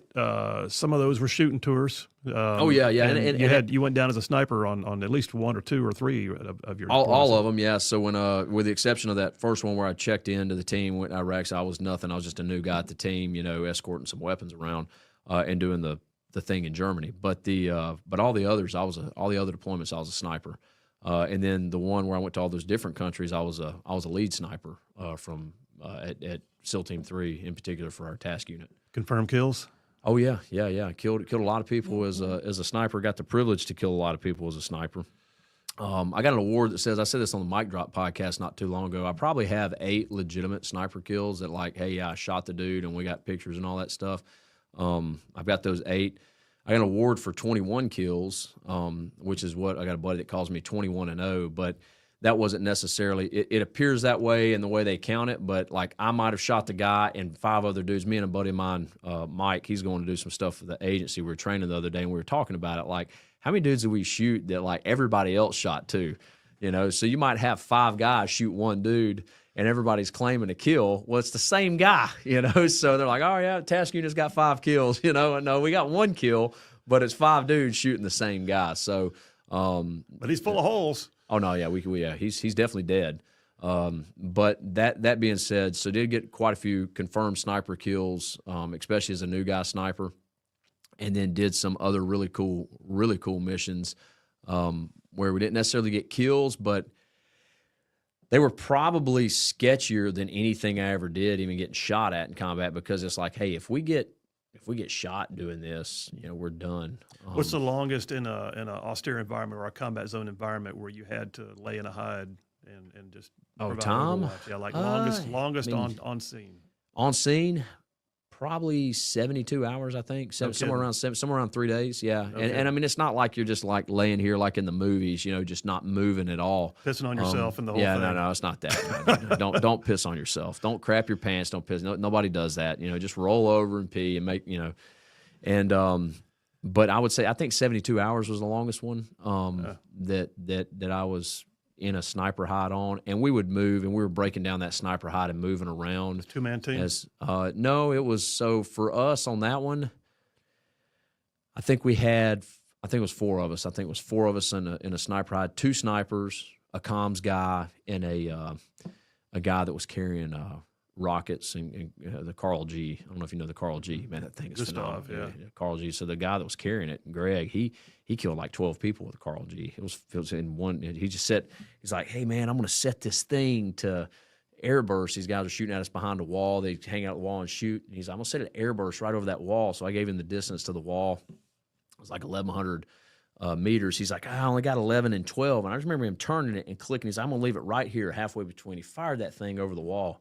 And it air bursted, and the shooting stopped. So we clear up to it, and dude, all these dudes are back there. They're like, oh, you know, it's kind of half alive, half dead. We do the biometrics on them, take the pictures, you know, and all that stuff. But it had those. I was talking to Andy Stumpf about this on a podcast not long ago. Flechettes. You remember the flesh? Oh yeah. I'd never seen what was in a Carl G airburst. Well, it was all those flechette things, man. Looked like it just tore these dudes to pieces. Anyway, so sorry. Can we take a piss? Yeah, I think we can. Right. Why don't we do this? Well, I don't have to say it now because you just said it. So we're on the mic. Yeah, let's go ahead and take a break. We'll come right back and wrap up. Let me ask you, though. First of all, how many years were you in active duty? So I want to clarify something on that question. I was in the SEAL teams for 6.5 years, or maybe just a little bit less than 6.5 years. Right. But I was in the military for a total of 8 years. Now, you're going to understand this because I've had some people ask, as I've said before, 6 and 8. And here's the reason. When I was running the campaign for sheriff. Major ground across the southeast U.S. of A. Y'all, I'm talking about this show. Y'all, talking about this show. Goes like from Huntsville back over to Chattanooga. I'm talking about from Tuscaloosa back over to Gadsden. I mean, man, all the way down to that loveliest little village on the plains we call Auburn. Straight across the line from there to what we call, once again, Fort Benning. And big old patches of North Georgia and Mississippi. All thrown in just for good measure. And that's just the radio. All you radio folks, that's where you're all over the place like that. And then, oh, by the way, there's people out there in the whole wide world going to the World Wide Web, live streaming the show every single day, like right now, looking inside the studio to see what we got going on places like Facebook and X and YouTube and Rumble and our website, rightsidemedia.org.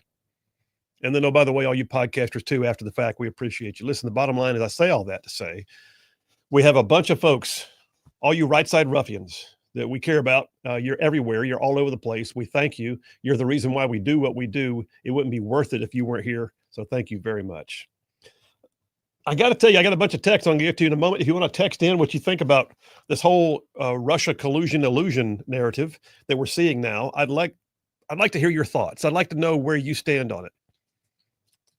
let me ask you, where do you think it's going to go? So one of my concerns is that there won't be accountability. If this is true, it is not enough, certainly not enough, just to know that something happened. Not enough. Because if this is true, then it truly is people who are trying to destroy the office of the presidency. And like Byron Donald said, not just the president, Trump, but the office of the presidency itself. And that is beyond messed up. That is treasonous. So will there be accountability? I don't know. Some of you may be looking at it, and I know what's going to wind up happening. You're going to wind up having Democrats try to conflate this with the Epstein files. Oh, he'll release one, but not the other because it benefits him. That's what's happening. No, it's two different things. And, okay, why do I say that? Here's another piece for those water cooler conversations. The Epstein files thing is not in Trump's hands. Only parts of it are. If you remember, huge chunks of it are bound up under court orders and sealed because of grand jury procedures.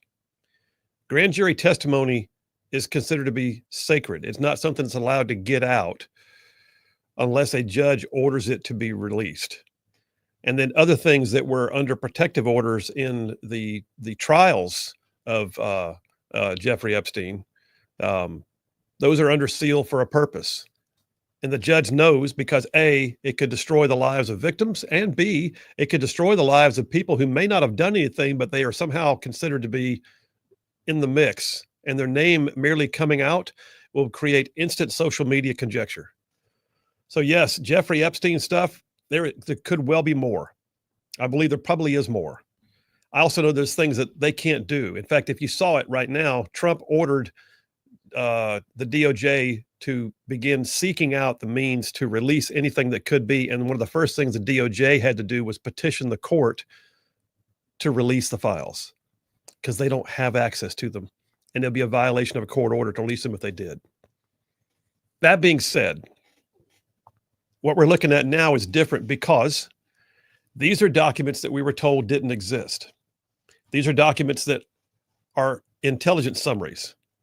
These are documents that are related to memorandums internally in the executive branch, in the intelligence agencies and otherwise.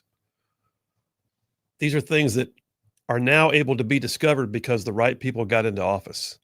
They did everything they could to keep us from being in a place where we could find these things. And I would bet you they did a purge. And a lot of these things would not otherwise have been found, but you can only hide it so long. There's going to be metadata. There's going to be archive files. There's going to be mirror image files. There's going to be cloud-based files. There's going to be things on the SIPRNet, which is the secure internet, and the NIPRNet, which is the non-secure internet.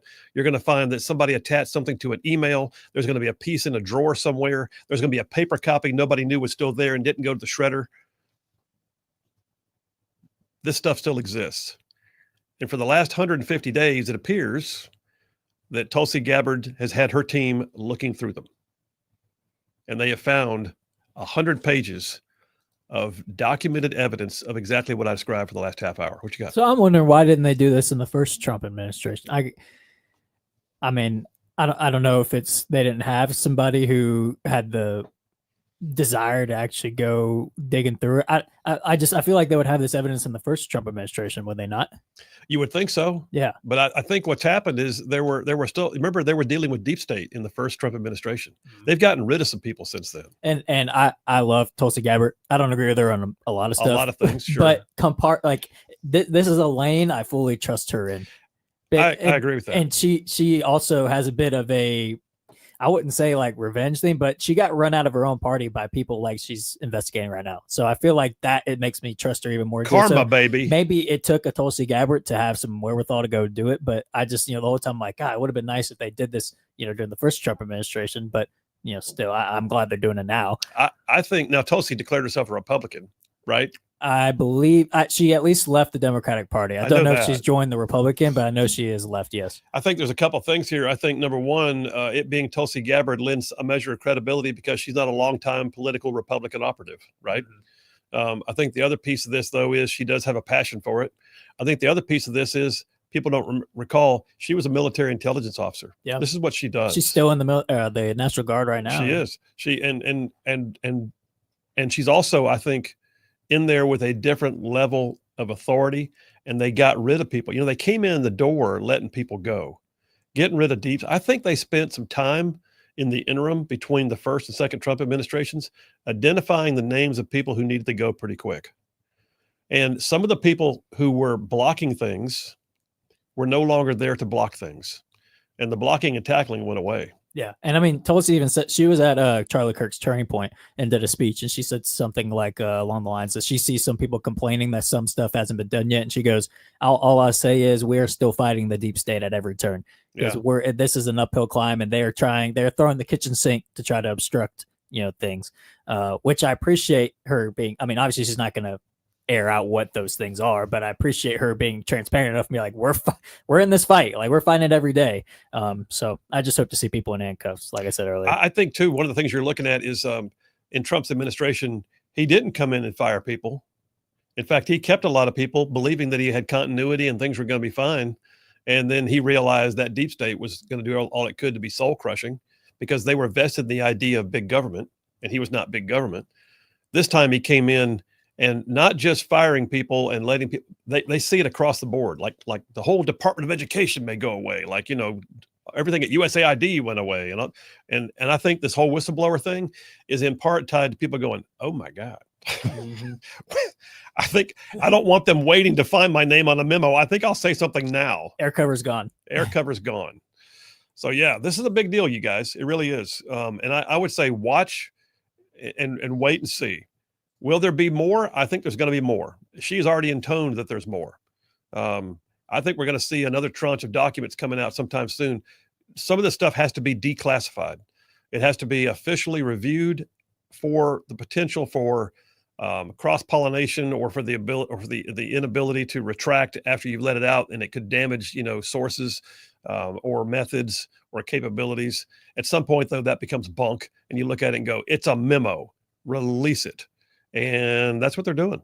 They're literally putting things out there and making it such that the rest of the world gets to actually see the behind the scenes. So, in summary, as we wrap this segment up, in summary, the Russia collusion illusion. Donald Trump got elected. Up until the point that he got elected, all intelligence assessments, which are in writing and still in the files, said no Russia collusion. Donald Trump gets elected in November of 2016. In December of 2016, you still had notes saying, there's no Russia collusion. We don't see Russia collusion. Those were the intel assessments. December 9th of 2016, Barack Obama, who's still in office, calls in the entire national security team. You got Clapper and Comey and McCabe and Susan Rice and, all of them, whole cabal, calls them into the White House on December 9th of 2016 to talk about Russia. Why would you do that if all the assessments said there's nothing there? We need something. We need something to work with. We got to have something to work with. 2 days after that, new memorandum discovered shows James Clapper directing people per the president's request, he said, to develop a new assessment of Russia involvement in the election. Oh, really? Why is it new? After the fact, you discovered something new? No, there's nothing new discovered. We just need to make sure we spin it correctly. That's where it worked out. Next thing you know, January of 2016, all still before Trump takes office, a new report comes out and suddenly it's Russia. This is gross. This is called destroying. They didn't care. What also aggravates me in part on this is they didn't care. At some point you'd love to believe there's decorum and professionalism. And if you differ on politics, you'll still get up the next morning and go do the honorable thing that supports your position. And they can't. They don't care. They are willing to destroy lives. They could care less about the people who are in the way of their power. That's what really, I saw this in Montgomery. There's a deep state in the state too. Don't think there's not. Every state has their own version of a deep state. I saw people in Montgomery who could care less about what it did to someone's life as long as they got that bill passed, as long as they got that thing done, as long as they got that handoff, as long as they got the ability to get reelected. They could care less about somebody else's life. That's the gross piece, is that people like that with no ethics, no morals, no compunctions about ruining people's lives are willing to do it just to maintain power. Because, it's not about the will of the people for them. That's why this last election has been so sweet. That's why it's been so gratifying, because it's like, even if we don't get accountability on everything, well, by God, they still didn't win. I said it before, and I'll say it again before we go to the break. In my opinion, there's probably nobody else who could have stood up under what they threw at him more capably than Donald Trump. He had the monetary resources to pay for the lawyers. He had the name ID to fight. He had a base to work with. He'd already been president once, and he certainly had a legacy of making hard decisions and sticking with them and firing people when he had to. And I'm telling you right now, that guy, listen, they ought to carve out a new piece of Mount Rushmore with his face on it, just because of what all he went through to be allowed to be president twice. It should never be that way. But here we are. The Russia collusion illusion. Now you know all of it. We'll take text messages after the break and head on up to the top of the hour. Bill Williams, Rightside Radio. You guys stay tuned. We will be right back.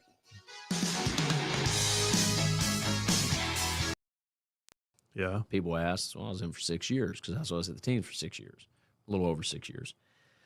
And that's what my DD-214 would say. However, there was a year and a half technically on my paperwork. So if anybody does a search, they say, well, this guy was in 8 years. So I had people during my campaign for sheriff that said, what's this guy trying to hide? Was he kicked out of the military? He was in for 8 years. Why is he saying 6.5? Does that make sense? Okay. On the other, and you understand that being in politics, anybody will grab it. They're going to they can. scrutinize, man. And so then I was like, well, crap, So then I'm like, all right, well, I'm in 8 years, but I feel bad saying that because my last year and a half was I was still a SEAL. I was checking into a NOSC as an inactive ready reserve to get called back in anytime, and I was trying to go to the reserve SEAL team, but that's where they found I had type 1 diabetes, and I wasn't able to continue my service. So I was in that kind of a med process. So I didn't actually get my final paperwork till I think it was August of 2014, which was exactly 8 years from the time that I signed on and went into the Navy to the time I exited the Navy. 8 years. I get it. Yeah. But let me ask you about that. So type 1 diabetes, I mean, is there diabetes in your family? Was this something that was this injury induced? Was it hereditary? Where'd this come from? So I got diagnosed with type 1 diabetes it was at that transition time between active duty SEAL teams and reserve SEAL teams. And my mom had diabetes. And at the time, I remember going to the Group 1 medical doctor and him saying, me and my wife and even friends in San Diego, they weren't in the military or anything. They're just friends we had in San Diego we went to church with. They live in Coeur d'Alene, Idaho now. Is it Coeur d'Alene, Idaho? Yeah, Mm-hmm. yeah. They live in Idaho now, in Coeur d'Alene, and he's a prosecutor. But they were laughing because I get back from all these deployments and I'm like, hey, I might get out. I'd screened positive, for development group to go to green team, did the run, the swim, all that stuff. And the reason I say that is they actually use that against me because they're like, there's no way you have diabetes. That's what the Group 1 doctor said. He said, there's no way you have diabetes. And I was like, I don't think I have diabetes. He said, we'll retake the test. Come back again. I'll come back the next day. He said, be sure you fast for 12 hours. Fast for 12 hours, come back again. He's like, triglycerides were out of whack that they had run. And he said, Could you feel it? I mean, no, not at the time. No. Now looking back on it, yes, there were things that I was feeling that I thought was just normal everyday pain and everyday issues that it was actually related to diabetes, but I didn't know it at the time. It was just different things I can talk about in a little bit, but no, there was nothing that made me think that I had diabetes. And he's like, there's no way you've got diabetes. The second time, he said, it was a Friday. He said, do me a favor. When you go home this weekend, don't eat a bunch of chips at the Mexican restaurant. Don't drink, which I didn't drink anyway. But he said, don't drink. Don't go out to the bars. He said, you ain't got to fast. But he said, just do kind of like a chicken and broccoli sort of thing. He said, and I remember eating, I remember my wife fixing chicken. I was like, hey, we need to do this so I can make sure my stuff is right. He's saying it's wrong because maybe what I ate beforehand. So literally the whole weekend eating chicken and broccoli, and salad. Wow. Monday coming in, my blood work was okay. It was good. And but I remember that as I was getting out. So I transitioned over into the reserve side, come back home to Birmingham, Alabama, and I wound up losing about 25 pounds in, I think it was 26 exactly. But my wife showed me a video of it the other day. She still had saved on her phone. Like, I looked like a different person. I went from 200 pounds down to 174 pounds in less than 2 weeks, about 10 days. What was that attributed to? I mean, well, that happens when you have diabetes. You have so type that was 1 diabetes, yeah. Right. And peeing all the time. My wife and she feels bad. She talks about, at times she felt really bad when she found out. She's like, did you brush your teeth? You smell like cream corn. That's what she was saying. And it was that sweet smell. It was that because I was in, diabetic ketoacidosis. It's that blood sugar coming out. Like law enforcement, you pull somebody over, if they're a diabetic, you might think that they were drinking because of the smell and also because of how they act. So a buddy of mine's medic said, bro, you sound like he said, everything you're telling me, I was hunting with these guys. I was passing out at the base of a tree. I'd found me sleeping out there. He's like, dude, all your stuff you have going on sounds like you have diabetes. And so now I'd heard that before from the. No kidding. I mean, that was right up the road here hunting I say down the road, I should say, over in Walker County. And so I went home and I said, Mom, Tyler says he thinks I have diabetes. Can I use your blood? She had diabetes. I said, can I use type 1? I said, let me use your blood sugar checker and check my blood sugar. My blood sugar was like 590. Oh, wow. So we knew then. You're still walking around and all that, Oh, though. yeah. Now I was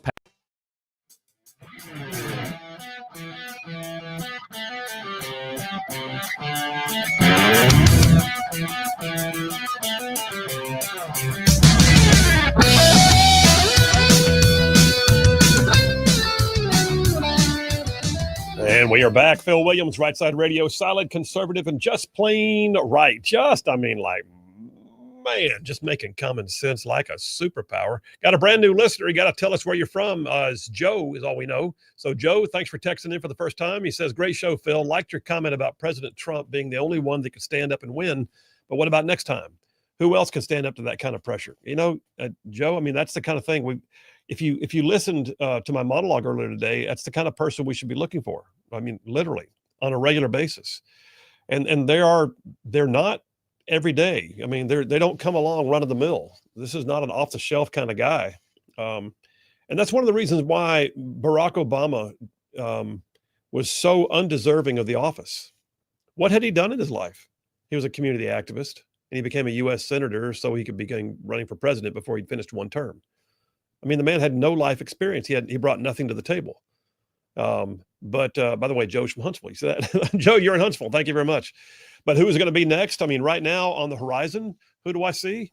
I'm really liking what I see in J.D. Vance. I'm really liking what I see in Marco Rubio. And I'm really liking what I see still in Ron DeSantis. So I see them all three on the national scale doing great things. I'll tell you who else is interesting to watch. I don't know if he has aspirations for actually running for political office. Keep your eye on Pete Hegseth. Somebody may laugh when I say that, but it comes to me right now that I could see Pete Hegseth being the kind of guy who actually runs for an office or continues to work in an administration. So, I mean, there's a future there. I think this race right now, obviously it's 4 years away, 3 years away. I think this is J.D. Vance's election to lose at this point. I do. I agree. think, but yeah, I agree with the other people you listed as well. It's going to be, somebody pointed this out too, of whenever you when you have a president like this who is not going to be able to run again, sometimes you'll kind of see not a vice president that not necessarily like undermines the president, but he is kind of positioning himself for his political future. You haven't seen that at all from J.D. Vance. J.D. Vance has been all the way supportive of Trump, which I think is indicative of his character. I like J.D. Vance a lot. I think he would be one of my favorites to vote for in this upcoming. Obviously, we have to see who's running. I think he's sitting at the top right now. I tell you, and I know I'm a little biased when I say this, but I tell you who else I saw the other day talked about on social media somewhere as a possible Vance VP candidate is Katie Britt. I've been saying that, like I know there are friends in the Senate, and I think Katie Britt would be a phenomenal choice. Alabama Senator Katie Britt, and she brings more than one thing to the table. Now, Alabama's not a hard to get state. So it's not like she's going to help you win Florida or help you win New York or whatever. So the political clout in that regard is not there, but the political clout in terms of her ability to be political is. She understands everything about DC. But the other piece of this is she's a great retail politician. Nobody's out there doing the ability to work a crowd better than her. Fritzy from Huntsville says, Colonel, good choices. Definitely Sec Def, Sec State, and Vice are all legit candidates. Fritzy, thanks, man. Appreciate you. Steve from Tennessee says that Russia hoax gave the rhinos an excuse to do little to do nothing to help Trump 45. Those backstabbers were all happy to have that hoax recover. Yes, they were. Lindsey Graham was on tape in Ukraine with Mike Pence saying that. So it was gross. I wonder why. Mitch McConnell, yes. Part of me is a little worried that Trump is now endorsing Lindsey Graham again, but I digress. You know, politics makes for strange bedfellows. Mike from Coxie, Alabama says, we were all bummed out when Trump lost and Joe Biden was elected, but truthfully, the 4 years in between the Trump presidency was really a good thing for him to be able to back up and see where his problems lay. I agree with that on the one hand. I hate that they knew he was coming, so they used lawfare to try and destroy his life. I mean, think about what the man went through. It wasn't like the 4 years was a rest break. He didn't go take a time out and regroup himself. He spent 4 years being beaten on without the benefit of his office to protect him any further.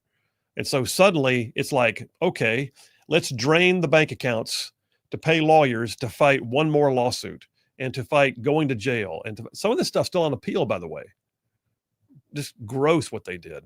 Jerry from Decatur says, Phil, remember the stuff that hit the fan when Trump brought over General Flynn from the Obama administration to join the Trump team?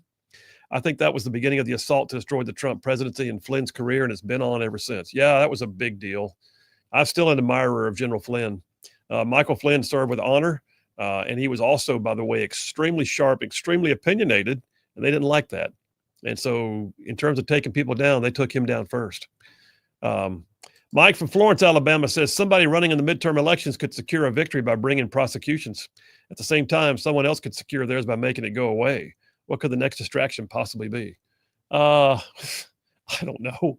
Maybe they find out who owned that bag of crack in the White House. I don't know. Richard from Madison says, hey, Colonel, I know it's off topic. Okay, well, I'm going to skip over it just a little bit. Thank you very much, Richard. Tim from Madison says, I'm with JP. I want people in handcuffs and in jail. You're with JP and with Phil. So thank you very much. Jeff from Indiana says, I have some comments on this subject if you want me to call in. Jeff, save it, brother. We got a guest coming on in about 2 minutes, so we'll get you in a little bit. And then John from South Huntsville says, I watch online. I just want to say thanks for the stories that you were sharing during the downtime during the commercial breaks for radio. There you go. Oh, thanks, man. Appreciate that. Yeah, for those of y'all that don't know, the live stream has commercial breaks the same as if you were, listening to the radio, but we can fill them what we want to fill them with.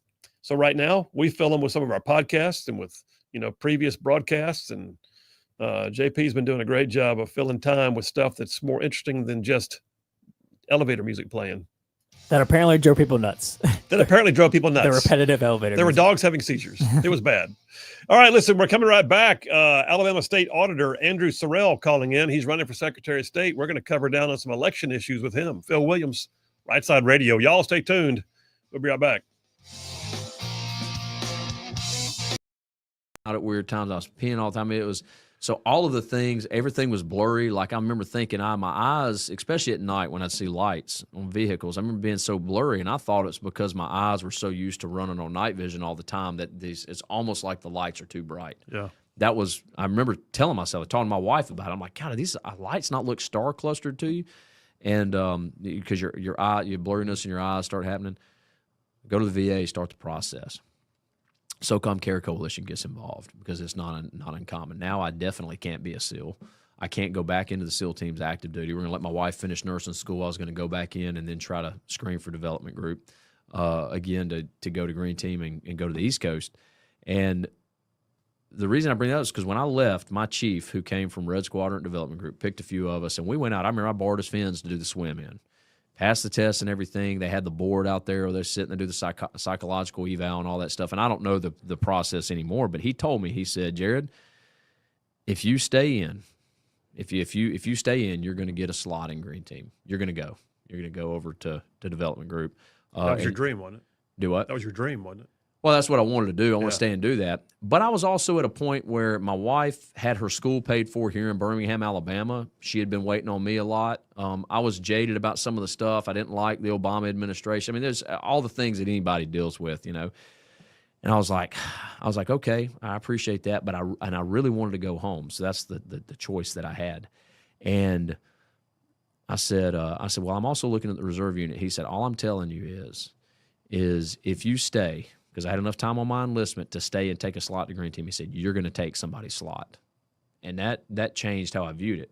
He said, so either decide to get out and go reserve or whatever it is you're going to do. He said, or stay and be ready to sign on for another, 4 or 6 years, whatever the requirement was, because you're going to get a slot to Green Team. And I was like, okay. And I talked to my wife about it, and we decided, hey, let's get out, let her finish nursing school. It would only be 2 years. I could do the reserve stuff, and then I would get back in, and we would try to, go to a team for a little while, then screen and go to development group. So that was the process. And so I had all of that. I was selected for development group. It's in the eval paperwork, that I had that. I was top physical performer at Team 3 at the time, right? And it had all my, all of that stuff that I had done, right? Past that screener, which is not hard. It's a 3-mile run, in 22 minutes, and a half-mile ocean swim and whatever, 10 minutes. And I had whatever stuff it was, right? I met all those metrics and superseded those metrics. Done really good at it. And that's what they actually used that against me to say, oh, no, see, this guy, he can perform. He just can't be a SEAL because when you're insulin dependent, you can't jump, you can't dive. Yeah. And so I couldn't be a SEAL. I was like, well, I don't want to be in the regular Navy. And that was kind of the back and forth. So SOCOM Carry Coalition assigned an attorney who worked pro bono. He's out of Birmingham, former Marine sniper. I won't use his name. He's asked me not to use his name on the air and stuff, but he's done this for a lot of veterans. Good guy. And he helped take care of me and helped me get my VA, my retirement IDs, my like TRICARE for my family, or I forget what it's called, but it's TRICARE essentially, right? And get all that process, and that was about 1.5 years. Do you have any idea how much of that time when you were still on active duty you might have been toting that type 1 diabetes around with you? They think at least 1 year, because Really? they can do blood work back that far, and to confirm that I had it on active duty. So the way it worked, I could have been in the regular Navy, but I couldn't be a SEAL. You can't be a SOCOM or JSOC operator and be insulin dependent, which I get now. I understand that. I understand why. And so they took me through that process. So even though I was out of active duty as a, like a dishonorable discharge out of active duty, no issues, re-enlistment code, all of that stuff, and I was in the reserve side, everything was good, I could not maintain my SEAL status. So you said you didn't mean dishonorable discharge. No, honor. Oh, honorable yeah, discharge. no, honorable. I'm sorry, not dishonorable discharge. A regular. I was a good discharge. I don't want honorable, that to be recorded. No. Honorable discharge. It wasn't anything bad. I could re-enlist. Like, I had everything I could do. I just couldn't be a SEAL. So the way it works, I could not retire from naval service, but I could also no longer be a SEAL. So how is this? I mean, you're obviously still a pretty robust dude. I mean, you're still working out. You're still living large. You're still doing law enforcement stuff. Yeah. How is that physical situation impacted your life? I mean, it's not obviously impacting. I got these stupid insulin pumps and stuff on my, which this is pretty amazing. It's funny going in. You see the guys without legs and stuff with prosthetics and everything. I had testicular cancer, and I have a prosthetic, nuts. And my buddies say you're one nut from a princess warrior. You do? Yeah, I do. Yeah. Okay. That came from something in the teens, but I was already at that when they found that, I was already had all my 100% VA, retirement IDs, all that stuff. So there was nothing else to gain, but I still had to go and have that surgery and go through that process. Wow. But so I have prosthetic there, and these two things are considered prosthetics in the VA because it's a prosthetic pancreas, an insulin pump, and a blood sugar thing, and it runs to my phone right here. So you can see, like, it's pretty cool what we have, to take care of it. See, it runs my blood sugar on my phone right there, so it runs that. My insulin pump, is another app on the phone that hey, deliver insulin as I need it. And so these are considered prosthetics because they're outside of normal. Kidding. Yeah, so I'm in there, and you're looking at dudes that don't have 2 legs, and I'm like, I got more prosthetics than you, bro.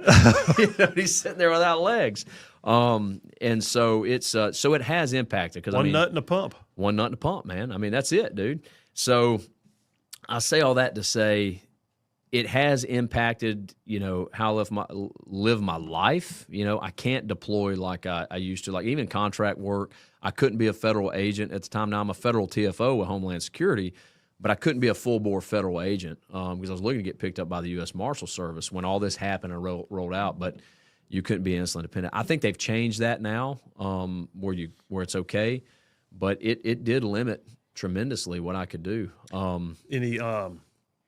So being straight up about it, I mean, knowing how you've lived and the way you've lived, I mean, was there any bitterness? You ever question God on it? No, not for this. No, I never questioned God on this. I mean, it's my honest opinion. If I would have lasted, and me and my wife talk about this and laugh because she probably would have been in the same boat. Her school was paid for. Her nursing school was paid for here. I would have lasted about 6 months out of the SEAL teams, and I would have jumped right back in, and I would have, probably hit a deployment, gone over and screened, and tried to go to development group. Now, I might not have made it through Green Team, and I was a sniper school instructor when I got out, so I was selected for sniper school and even checked in with Monty over there, Monty Leclerc. Said solid, conservative, and just plain right. Well, welcome to hour number 3 on a Meatloaf Monday, because it's always about the food, man. Meatloaf Monday, that's where we are. All right, listen, we're switching gears. We just spent an inordinate amount of time talking about the Russia collusion illusion. Let's bring it home now. Let's talk about something that affects you and I on a regular basis, and that's voting. We want to know that when we go to vote, it's going to count. We want to know that when we go to vote, only the right people count. We only want to know that the people who are voting are the ones who are supposed to be voting. Voter integrity, the voter rolls integrity, is a big, big deal. I mean, I've got a stack of stories that I'll get to here in a few minutes after I bring my guest on. I can tell you about stories in New Jersey, and in Oregon, and in Texas, where they're having to question their voter rolls because of just a complete failure on the part of those in charge to care enough to clean them up. Well, somebody who cares enough to want to run for the job of Secretary of State in the state of Alabama is our current state auditor, Andrew Sorrell. Andrew Sorrell served in the Alabama State House, was known as one of the most conservative members of the Alabama House. In fact, I even gave him an award for that when I was at the Alabama Policy Institute. And he's on the phone right now. Auditor Andrew Sorrell, how you doing?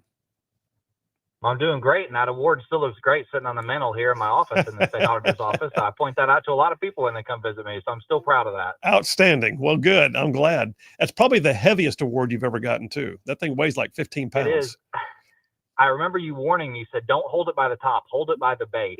Yeah, that's exactly right. I went over to visit with I visited with Steve Marshall a few months ago. We went out to lunch together, and when I went in his office, I saw his was sitting in his office too. So anyway, we do it. That's not an award you just hand out to everybody. So we did appreciate that. Nope, there's only been a few of them. So thank you very much. It's called the Policy Warrior Award, but we appreciate you, man. Hey, listen, you're running for Secretary of State right now. Now, I do have to warn you. I've got a listener who texted me and said the auditor's coming on. Ask him how many desks the state of Alabama owns. Are you able to answer that question right now? 19,222 desks cost over $500. I'm going to go ahead and just go with that answer and call it gospel because you said so. All right. Hey, listen. That was the last time I checked. Okay, great. Hey, what about voter integrity? I mean, so I'm doing this segment and I brought you on in the capacity that you're running for, because I know you're running for Secretary of State, but you and I were talking off the air right before you came on here, and you said that there's even something that we did in Alabama that we need to undo. So tell me what you're thinking about voter integrity right now. Well, let me give you the good, the bad, and the ugly, and I'll start with the good. I mean, the people in your listening area are very fortunate to be living in Alabama and Tennessee, because we are rated number 1 and number 2 in election integrity there you go. In the United States.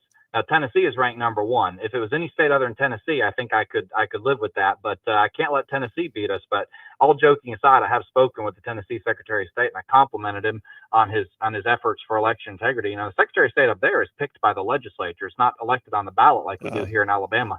But Trey's really done a tremendous job up there, and we need to copy and emulate some of what Tennessee is doing. And ultimately, the goal in Alabama is we want to be number 1. We used to be number 1, and our ranking has slipped just a little bit. So that's the good news. Here's the bad news. When I tell you all the problems that we have with Alabama elections, you're going to say, how are we ranked number 2? I mean, how bad do the other states have to be if Alabama is ranked number 2? So just a brief overview, for instance, we don't have any type of post-election audit. Zilch, zero, nada. In 2022, we did a one-time post-election audit in just 3 counties. When we audited them, one of the 3 counties, the hand count didn't match the tabulator result. Yeah. And we just said, oh, well, and we moved on. We've never addressed it. We need a post-election audit. Now, the bill that was introduced the last 2 years by Representative Wood, I supported the bill. It passed the state house 2 years in a row, failed in the state Senate 2 years in a row. I'm optimistic for the bill's chances next year. And what it does is it randomly selects precincts and samples some ballots from each of those precincts. But it only requires 30 ballots per county to be hand counted. That's kind of a joke. We need to up that. All right. We need to be hand counting all the ballots from a couple randomly selected precincts, making sure it matches the tabulator. Bills also weak in the area of it only audits the general elections. Well, Phil, you and I both know only about 10% of Alabama elections are decided in the general. 90% of them are decided in the primary. Oh, yeah. 30% of them in the Democrat primary, 60% of them in the Republican primary. If we're going to be serious about election integrity, we got to audit the primaries. Is it possible people are stealing votes in the primaries? Yes, on both sides of the aisle. It is not only possible, it is probable. But we've got to get an election audit. We have no ballot watermarks in Alabama. Now, this is something Tennessee has already taken care of and Georgia's already taken care of. Why haven't we? My friend Angela Shepard down in Lee County photocopied her absentee ballot 8 times, took it to a public ballot testing, the election day machines, and ran all 8 photocopies through the tabulator on video. Wow. And it counted every single one of them. Wow. That's unacceptable. Our machines can't tell the difference between a real ballot and a fake ballot. That happened 3 years ago. It's still not been fixed. If you were to repeat the same experiment today, I assume the result would be the same. We've got to get watermarks on our ballots. Now, what are the most likely ballots to be copied? Well, people are probably not going into a voting precinct, presenting their ID, getting their ballot, sneaking it out, photocopying it, and bringing it back in. That's probably not what's happening. Probably it's the absentee ballots. So that's our number one priority, and that's what Tennessee does. They only watermark their absentee ballots. I think Georgia watermarks all of their ballots. But at a minimum, we've got to start doing our absentee ballots. And then we have no division of election integrity here. Many other states have it. Florida has an election crimes division. That's a little different than what I want to do, but it's similar. The election integrity division is not just about investigating voter fraud, though that is a major piece of it. The other half of it, I would say, is what you referenced at the beginning of the segment, which is keeping your voter rolls clean. Now, how do you do that?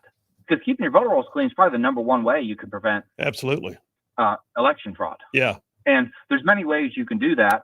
But one of them is expanding this Alabama voter integrity database that Wes Allen started. We're partnered with 10 other states. We swap voter rolls with them and we run a comparison. We look for duplicates on the voter rolls. And we've so far found 40,000 duplicates on our voter rolls. My pledge is we're going to triple the number of partner states, because I think if we get us to 30 states, we're going to find another 80,000 duplicates on our voter rolls. So I have a friend who got married and moved to Texas 5 years ago, had 3 children, been voting in Texas, still in the Alabama voter rolls today. Yeah. I mean, it's, and by the way, that's not always negligence. Sometimes it's because the person didn't report they had moved. But you're right. There's got to be a constant culling. It's like weeding the garden. You've got to go out there and constantly stay on top of it. Otherwise the weeds will choke out the good plants. And that's exactly what we got to keep doing. And you have to be able to cross-reference these things, like you said, with other states, because if somebody shows up in that state, for all you know, somebody got a felony conviction in that state and then moved to Alabama, you didn't know it. So all these things have to get called out and reported. It is unreasonable to assume that the Board of Registrars are going to know that you moved to a different state. Unless you call and tell them, how would they know? Well, one way they might know is if you use the national change of address. So if you are updating your postal address, you have all your mail forwarded, and you report to the post office that you've moved, then great. That information will filter through to the Secretary of State's office. That's only 40% of people who move. The other 60% don't use that system. In the case of my friend, she was married, she was living in her parents' house, got married and moved to Texas. Okay, well, that one's going to be caught because we've now partnered with Texas. So when we run our first comparison with Texas voter lists, that name is going to be caught and she'll be eliminated from our voter rolls, which is exactly what should happen. But other than that, like if you don't self-report or if you don't use the national change of address, how in the world would the Board of Registrars know to remove you? Yeah. Yeah. And by the way, the Board of Registrars, they're just normal people. Every county's got their own registrars, and then the state compiles, and by the way, sometimes some of these counties, and I saw it in elections in my area not too long ago, are like little old ladies with stubby pencils and tennis shoes that are doing the job and some of them have to get brought into the 21st century. Not every county has been doing things the exact same way. That's another thing that I would see being helpful in terms of getting the voter rolls, pared down. I'm excited to see the Board of Registrars. They've elected new leadership as of just about 2 years ago. In fact, one of my appointees in your listening area, her name's Sydney Dean. She's my appointee to registrar in Madison County. She was elected chairman of the statewide Board of Registrars. Well, they've been doing a lot of trainings. I went by and dropped in. There were a couple trainings for Board of Registrars members put on by the Secretary of State's office here last week. I stopped in and just said hello to the registrars. So these registrars, trust me, no one takes the job more seriously than they do. They want to get the voter rolls clean. We got to give them the tools to do it. We had several races that were affected by the district lines being drawn incorrectly. That went on in Etowah County and that went on in Lauderdale County. Those are just off the top of my head. The one in Lauderdale in particular, there was a young lady who missed making the runoff by about 20 votes. Yeah. And there were like 67 signed affidavits from people saying I went to vote for her and she wasn't on my ballot. It's because the district lines were drawn wrong. Yep. Now I replaced that registrar when I came into the office. So some of these things have already been worked on, but overall, I think our registrars are doing a good job, but we got to give them the tools they need to finish cleaning up the voter rolls. No, I completely agree. And listen, we got about 2 minutes left here, but I think one of the most intriguing things I heard you say was I did not know that we do not have an election integrity unit. And I see that being a big deal. Do you see that being staffed like year round? Yes, we need to have about 5 people who will staff that, and they're continually clean up the voter rolls and investigate voter fraud. But another thing we need to do is we need to repeal House Bill 314 from 2021. It was carried by a fellow named Rod Scott, and it changed the way that we do the postcard process. We used to send a postcard to every voter in Alabama every 4 years, and if it was delivered, great, that meant you still lived there. But it was non-forwardable. So if you had moved, it bounced back to the Board of Registrars, and they knew you'd moved. To save money, we have changed that process now. We don't send postcards to everybody anymore. What? We only send postcards to people we think have, we only send them to people that we think have moved, that they use national change of address or some commercially available data sources. We use those. So great, we're saving $1 million every 4 years, but our voter rolls are less accurate because, as I just told you, 60% of people don't use national change of address. Phil, I was the only legislator in 2021 in either chamber to vote against this bill. I foresaw this being a problem. The rollout of it has been a complete disaster. What? Okay. Now, this is one of those that, having been there, I know exactly what probably happened. Most people weren't paying attention. Nobody saw it being a big deal. They wanted to help out Rod Scott because he's a really nice guy, even though he's a Democrat. And they decided to go ahead and let him have his bill. That way they could say they let a Democrat bill pass, and hopefully that would help them get through something else. Am I right in saying it that way? That's probably exactly what happened, but they were warned because I not only voted no, I went to the microphone and spoke against the bill for a full 10 minutes. So everybody was warned about this bill, and the rollout was just as bad as I thought it would be. Well, you have an opportunity if you get elected to Secretary of State to hopefully, bring that back to a corrective action. But hey, listen, man, we already talked through. I can't believe the time flew by that fast. But if you want to tell people how to find out more about your campaign, where do they go to find out about you? Yeah, AndrewSorrell.com, SORRELL, or Andrew Sorrell for Secretary of State on Facebook. And I'll just close by saying, if a Democrat's carrying an election bill, the safe vote is a no. Fair. I like it. All right. Andrew Sorrell, currently our state auditor, vying to be our Secretary of State. We appreciate you, man. You have a great day. Thank you so much, Phil. Yeah, I would agree. If a Democrat, that may be the line of the day. If a Democrat's carrying an election bill, just vote no. Let it be done. Take it to a break, JP. We'll take that break. We'll come right back. Phil Williams, Rightside Radio. Y'all stay tuned. We will be right back.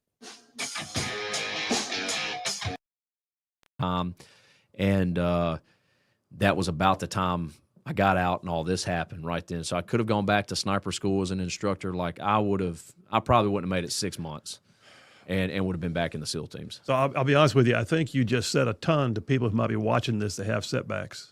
Yeah. I think without meaning to, you literally said a ton to people, but if you had to like turn and face somebody who's facing setbacks and say, here's how I view things, what would you say? The Lord just used that direct to keep me out of what my natural inclination was, because he had a different route for me. Now I could be wrong on that, but that's what me and my wife believe. Mm-hmm. I would have been back in the teams. She would have been here going through school. We would have been apart.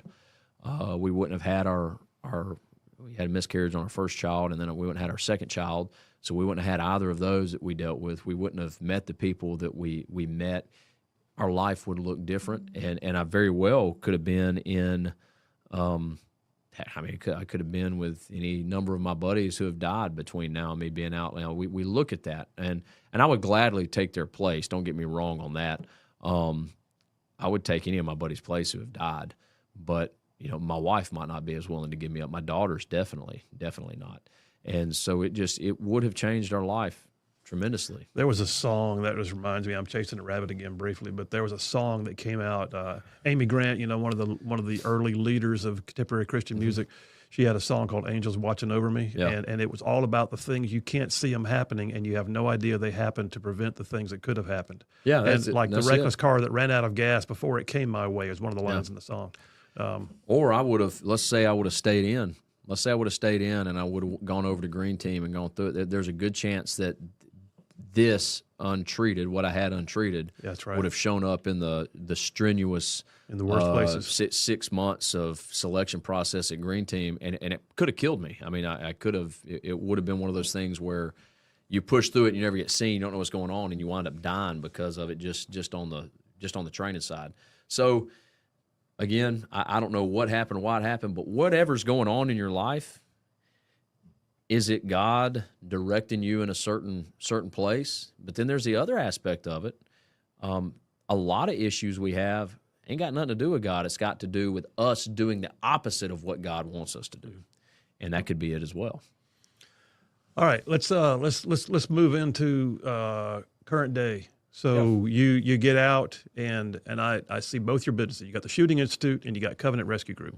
The Shooting Institute, I can look at it on paper and go, dude's got transferable skills. I mean, he comes off active duty to the teams, doing the things he did, and now he's training other people to do the things that his hard skills translate into pretty easily on the civilian side. And then there's Covenant Rescue Group. And you guys are doing an amazing amount of interdiction work and training law enforcement to interdict sexual offenders and traffickers and that kind of stuff. You talk about both of them, but I really too, I want to get down to how did Covenant Rescue Group happen? Whose idea? Whose mission mindset was that one to say we're going to do something in that arena? It was probably my wife's more than anybody's, but the Shooting Institute started actually before I got out, and it's going through all this stuff. Me and a buddy of mine out of Indiana, Troy D. Hart, I mentioned him earlier, we started the Shooting Institute, and together, and he kind of ran it, and then the business became what it was when I got out. And the Lord blessed and grew, did law enforcement training, then started doing DOD contracts, learned how to write DOD contracts, finished my MBA online kind of during that time frame.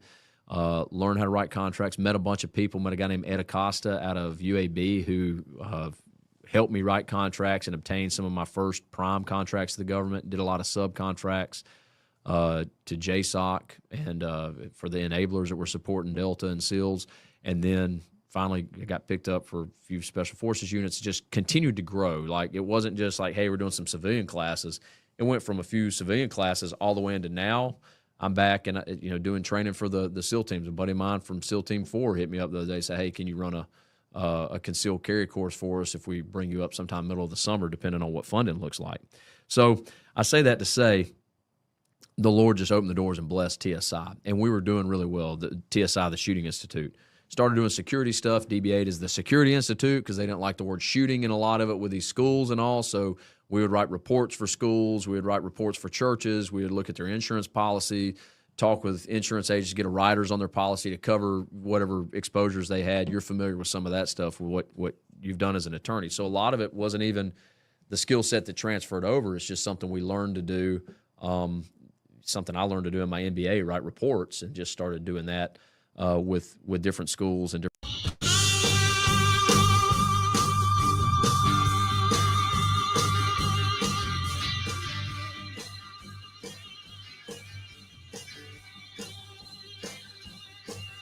And we are back. Phil Williams, Rightside Radio, solid, conservative, and just plain right. Just saving the world one soundbite at a time. All right, so I'm going to keep moving forward on this election integrity thing. So I've got a piece right here. I pulled off a Daily Signal. Daily Signal's been all over this one lately, but Daily Signal, this came out last Thursday, I believe. Claudia Tenney is a representative from New York. She's a Republican from upstate New York because there ain't no Republicans in South New York. But anyway, she's a Republican from yonder in upstate New York. And she is the chairwoman of the House Election Integrity Caucus. She is sponsoring 3 bills. This is news. She's sponsoring 3 bills right now that she believes are important to maintaining election integrity from the federal level. Banning Zuckerbucks, banning Biden bucks, and also banning the idea that non-citizen voting should, ever be considered again. So here's the deal. If you're not familiar, Zuckerbucks. In the last, was it 2020? I think it was in the 2020 election cycle, Mark Zuckerberg, the billionaire founder of Facebook, put $400 million into a 501c3 just to, quote unquote, help with the election processes. Well, what did that mean? It was get out the vote efforts. It was funding things that, oh, by the way, began to be more and more co-opted by the left. Ballot harvesting, renting buses to get, all the elderly folks on the bus to drive down to the quote unquote, wink, wink, nod, nod elections. I mean, just on and on and on. You got Zuckerbucks had a massive impact in some states, especially. $400 million just to 2 nonprofits to dole out grant money. And the bulk of it went to things like the left-leaning group called the Center for Tech and Civic Life. Zuckerberg has now sworn off of this, swears he'll never put money into elections again. Okay, but how about we make sure nobody does? Last thing I want to see Mark Cuban to do that. Last thing I want to see is, see somebody with a completely liberal bent like George Soros decided to do it. Then there was Biden bucks. What was that? It's a nickname given to the fact that the Joe Biden administration decided they were going to put the quote unquote whole of government approach into voter turnout. What? Yes. So suddenly you had groups like the American Civil Liberties Union, ACLU, Demos, the League of Women Voters, the Brennan, as in John Brennan, oh, by the way, Russia collusion, the John Brennan Center for Justice, and the Fair Fight Action, all getting federal grants to go out and help do things like, sign up Medicaid recipients. And what's wrong with the Medicaid recipients? Well, keep in mind, illegals are also getting Medicaid in some states. Oh yeah, right. So suddenly you had this whole of government approach that went to all the left-leaning organizations using taxpayer dollars to try and quote unquote assist with election turnout. And then of course you got the fact that we've got right now an executive order that says you ain't going to have no illegals vote nowhere, no how. And yet not all states are into this idea, which is crazy to me. You got states right now that are not pushing the idea that illegals should be, barred from voting. In fact, some of them have tried to do it and they found they can't do it right now federally. So they're at the very least things like New York City that had a viable means of letting illegals vote in their local elections. Can you imagine? We just had 11 million of them stream across the border. If they started to vote in a block, what would that even mean? Well, yeah. So Claudia Tenney's got a series of things at the federal level that she believes, if this legislation passes, would have an impact on the ability to have greater election integrity. You got to watch it, because the last thing I want is for there to be, all the wrong flavors being put into this, if you know what I'm saying.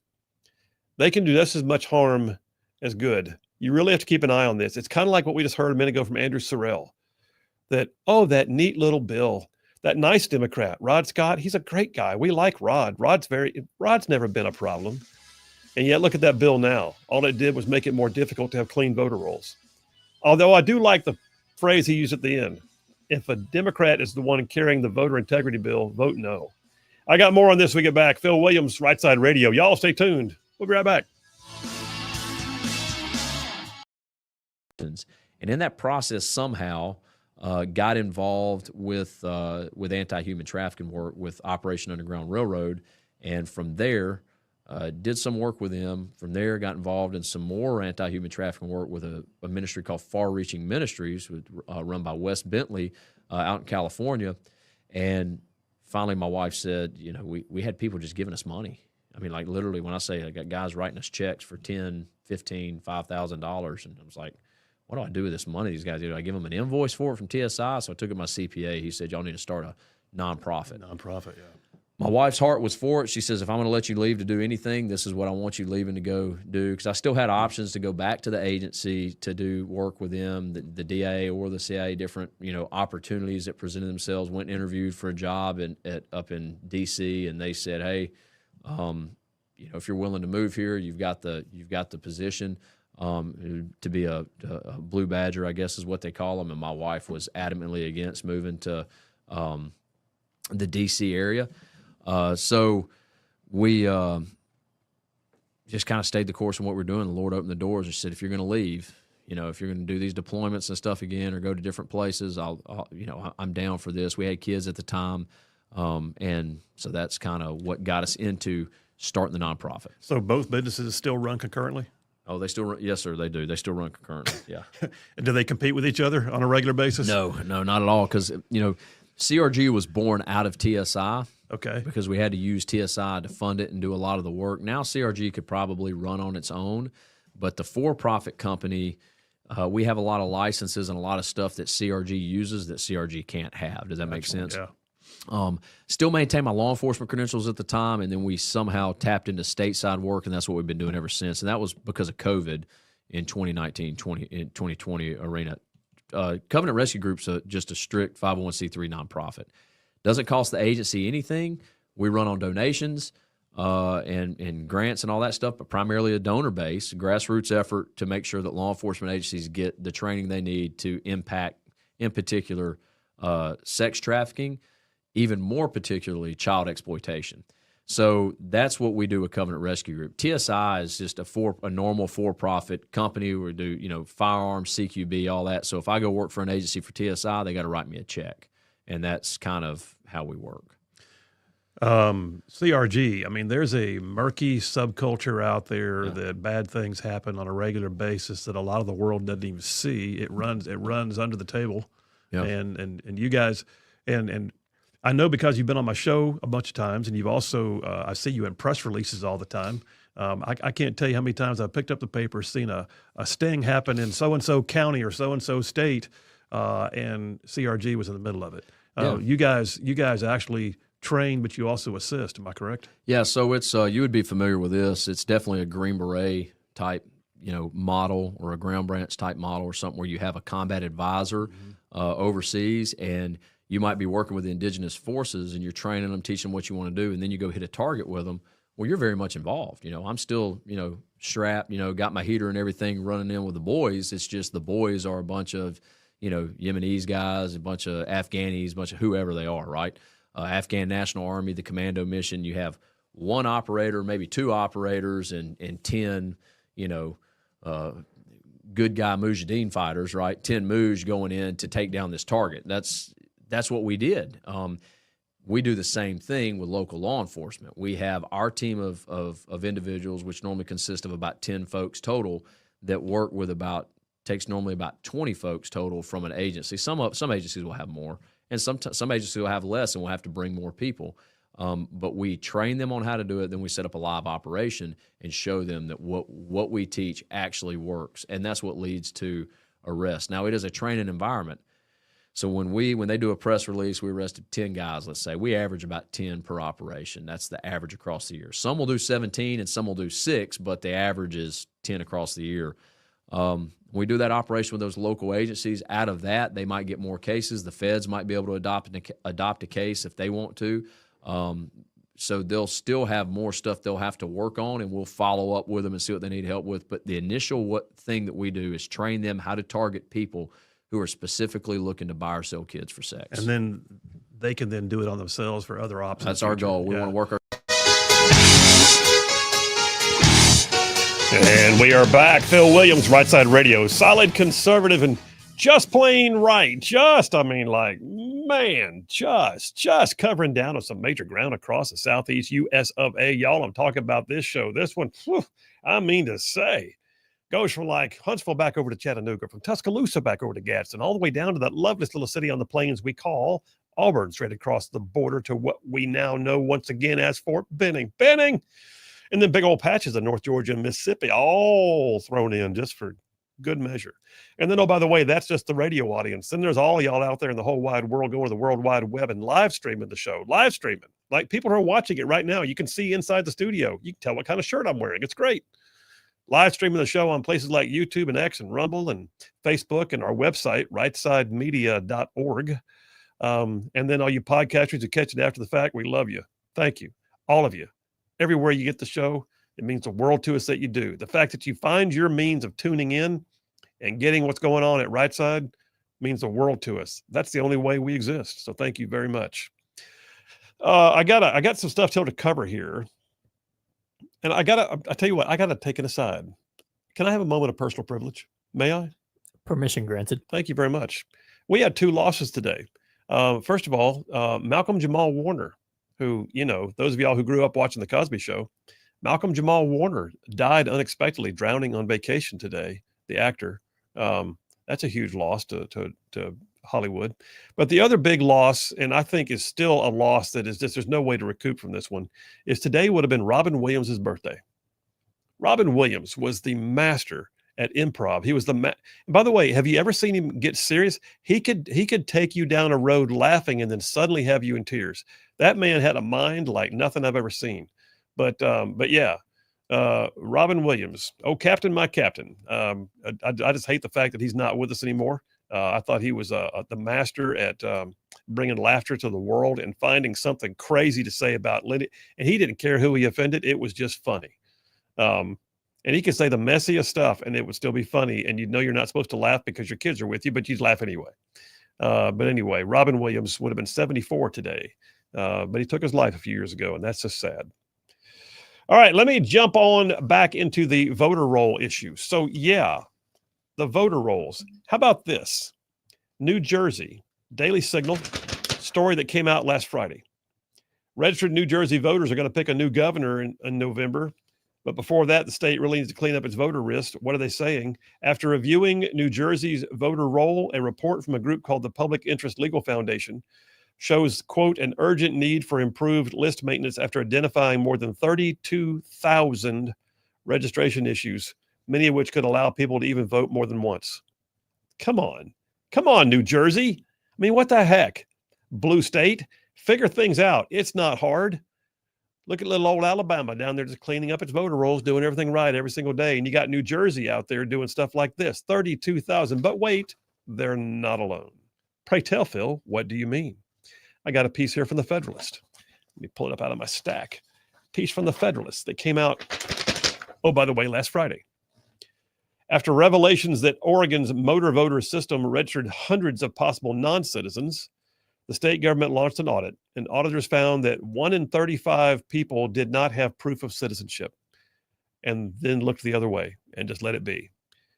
Oregon officials discovered last September that there were hundreds of potential non-citizens registered to vote. They examined limited data and eventually found the motor voter system had actually placed more than 1,600 possible ineligible voters on the rolls.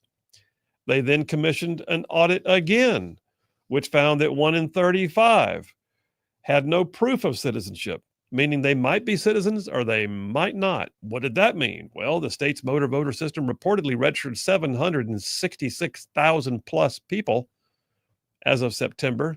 If you calculate 1 in 35 at 2.8%, that means there's upwards of 21,000 plus people in Oregon who have no proof of citizenship for their ability to vote.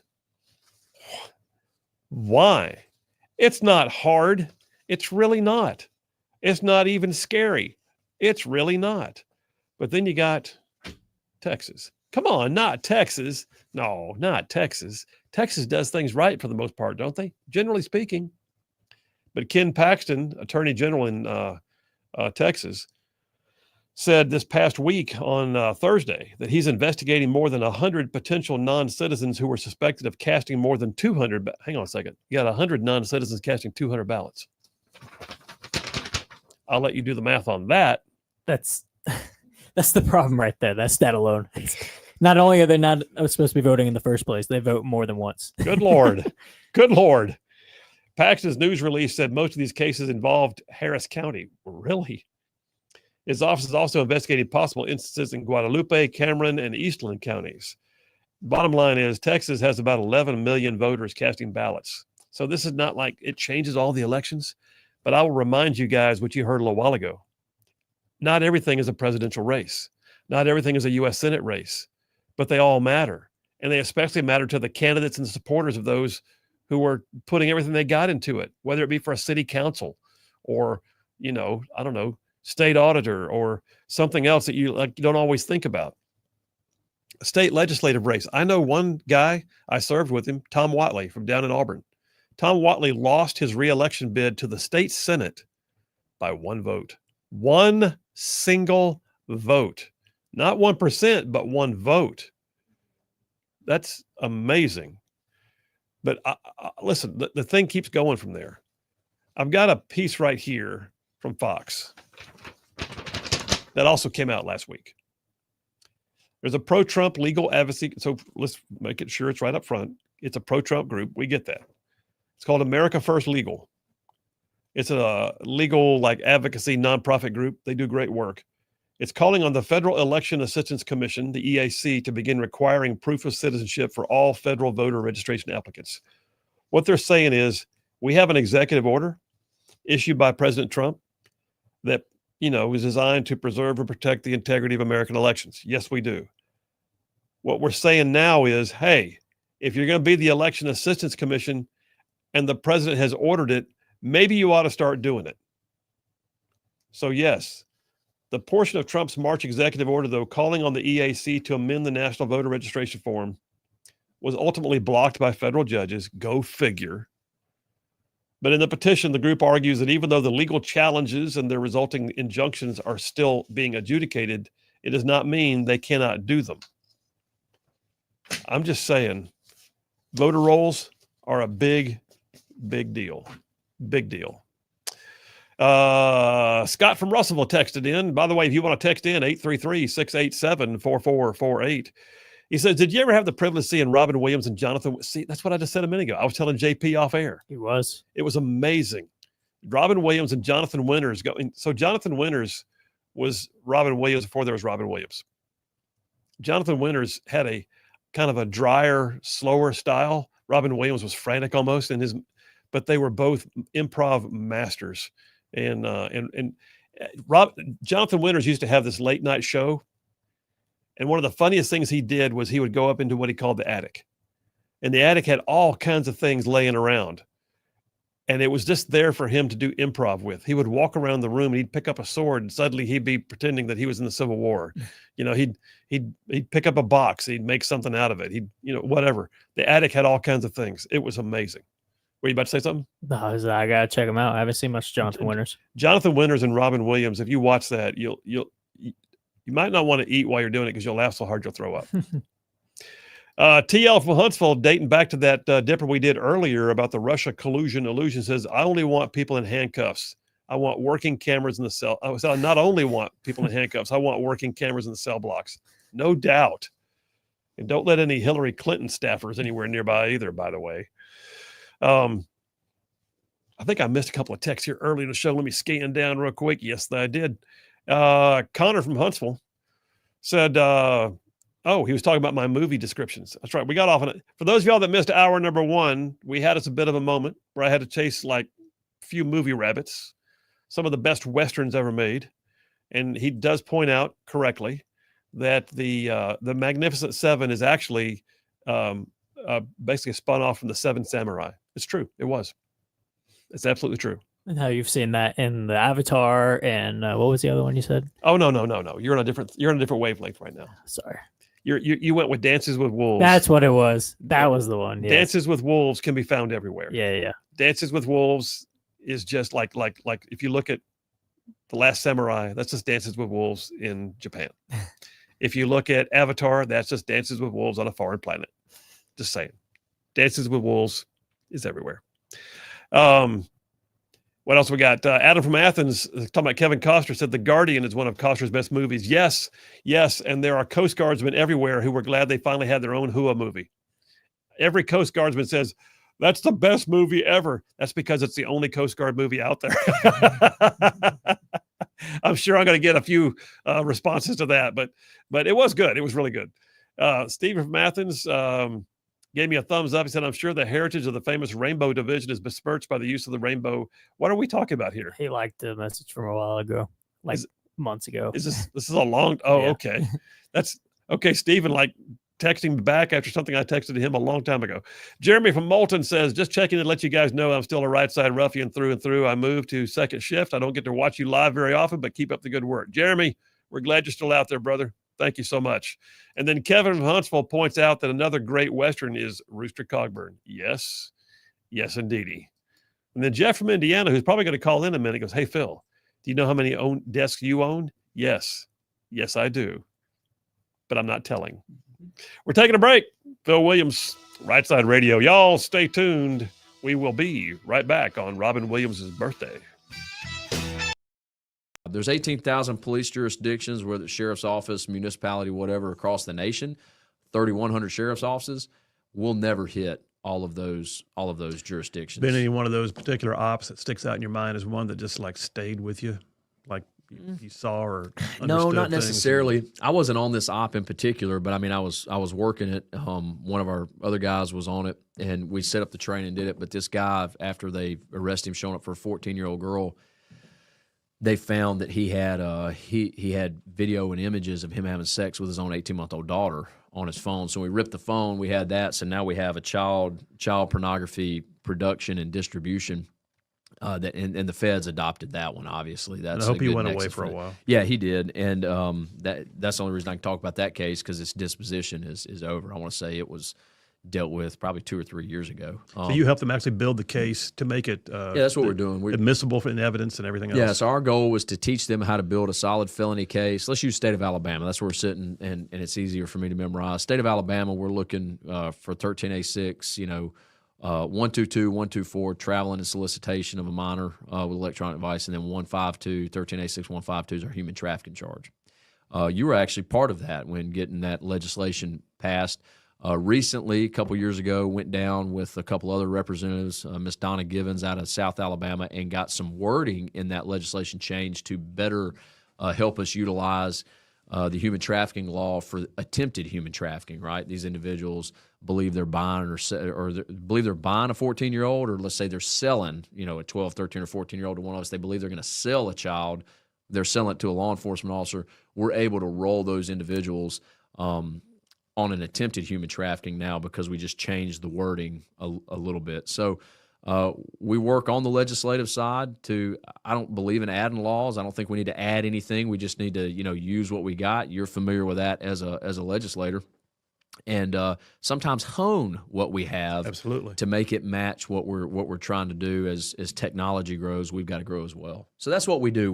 We work on the legislative side, and that end, we work with law enforcement, though, to train them how to successfully use the legislation we have in place to make successful felony cases against people that are buying or selling kids. So between TSI and CRG, which one takes up more of your physical time? Oh, CRG for sure. Really? Yeah, CRG for sure, which TSI still takes up a good bit of my time. I still teach, but I got a bunch of guys that work for me there as well that I can put on a job and that can teach. And then some of the jobs I have to specifically go on, or there's a couple of guys I have that they have to specifically be involved. But other than that, TSI just it's pretty easy to keep running. I mean, it's pistol, carbine, CQB. It's what we do. A little bit of explosives every now and again, sniper stuff, but it's shooting, clearing, all that stuff. CRG is constantly morphing into a new thing. I'm going to go to a meeting here in just a few minutes when I leave here on another style of operation that we're working on, and we're going to fly out. We've been invited out to an agency that's doing this style of operation next week to see what they do, to see how we can implement that in our training for these other agencies that we're going to. That's awesome. So, well, I would imagine, I mentioned a minute ago, has there been one that stuck with you? You talked about that guy. Does it make you want to hold your kids a little closer when you go home? Oh yeah, man. I mean, it's I don't get emotional about much of anything, but I get emotional thinking about my kids and some of these individuals we arrest that think they're buying a kid. Some of these individuals that we arrest that are negatively impacting children around them, their lives. And, I would hope that somebody, if this was happening to my girls, if I was dead and this was going on with my girls, I would hope that somebody would help them in this process would do it. I can't imagine, I can't imagine some of what I've seen happen to these children. Yeah. I can't imagine somebody willing to do that. But we live in a sin-fallen world. It's 100% human nature. It's sin. There's no there's a stupid country song. I hate it. Say I believe all people are good or something. You know what I'm talking about? Y'all know what I'm talking about, fellas. You know what I'm talking about. Maybe you could play that while I'm talking about it. All people are not good. That's actually the antithesis of what the Bible says. Exactly None right. is righteous, no, not one. And this is literally the outcome of who we are, being able to be who we are as flesh, sin-filled humans. And the only thing that fixes it is the person of Jesus Christ. It's flesh unchecked. Flesh unchecked is always going to be a bad thing, and we see that happening. I see that happening in some of the darkest elements of society with what these guys do to kids and women too. Men are primarily a consumer. Anytime we roll women, they're generally speaking a distributor. They sell, even grandmothers and.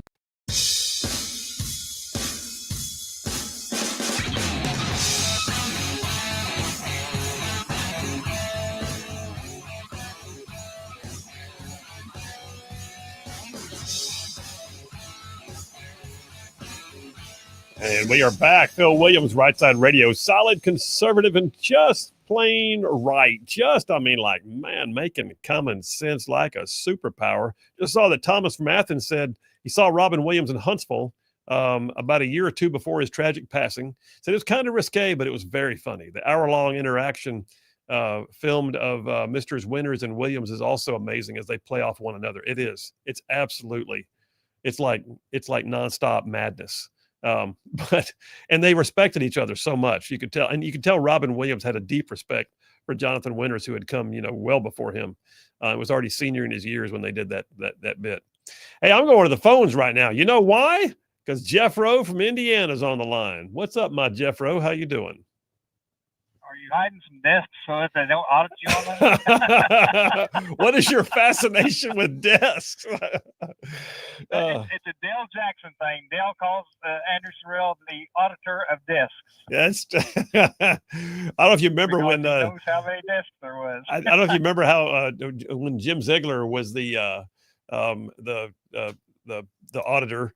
And it was during the Robert Bentley years, and Robert Bentley was our governor who had a scandal, and there was something about Wanda's desk, which was like the secretary's desk who was too close to the governor's office, where she might hear things that shouldn't be happening in a governor's office, and so they moved Wanda's desk, and so the state auditor made a big thing about he went over there he was going to audit the governor's office to find Wanda's desk. It was quite the scene, but anyway, just a little bit of Goat Hill trivia for you.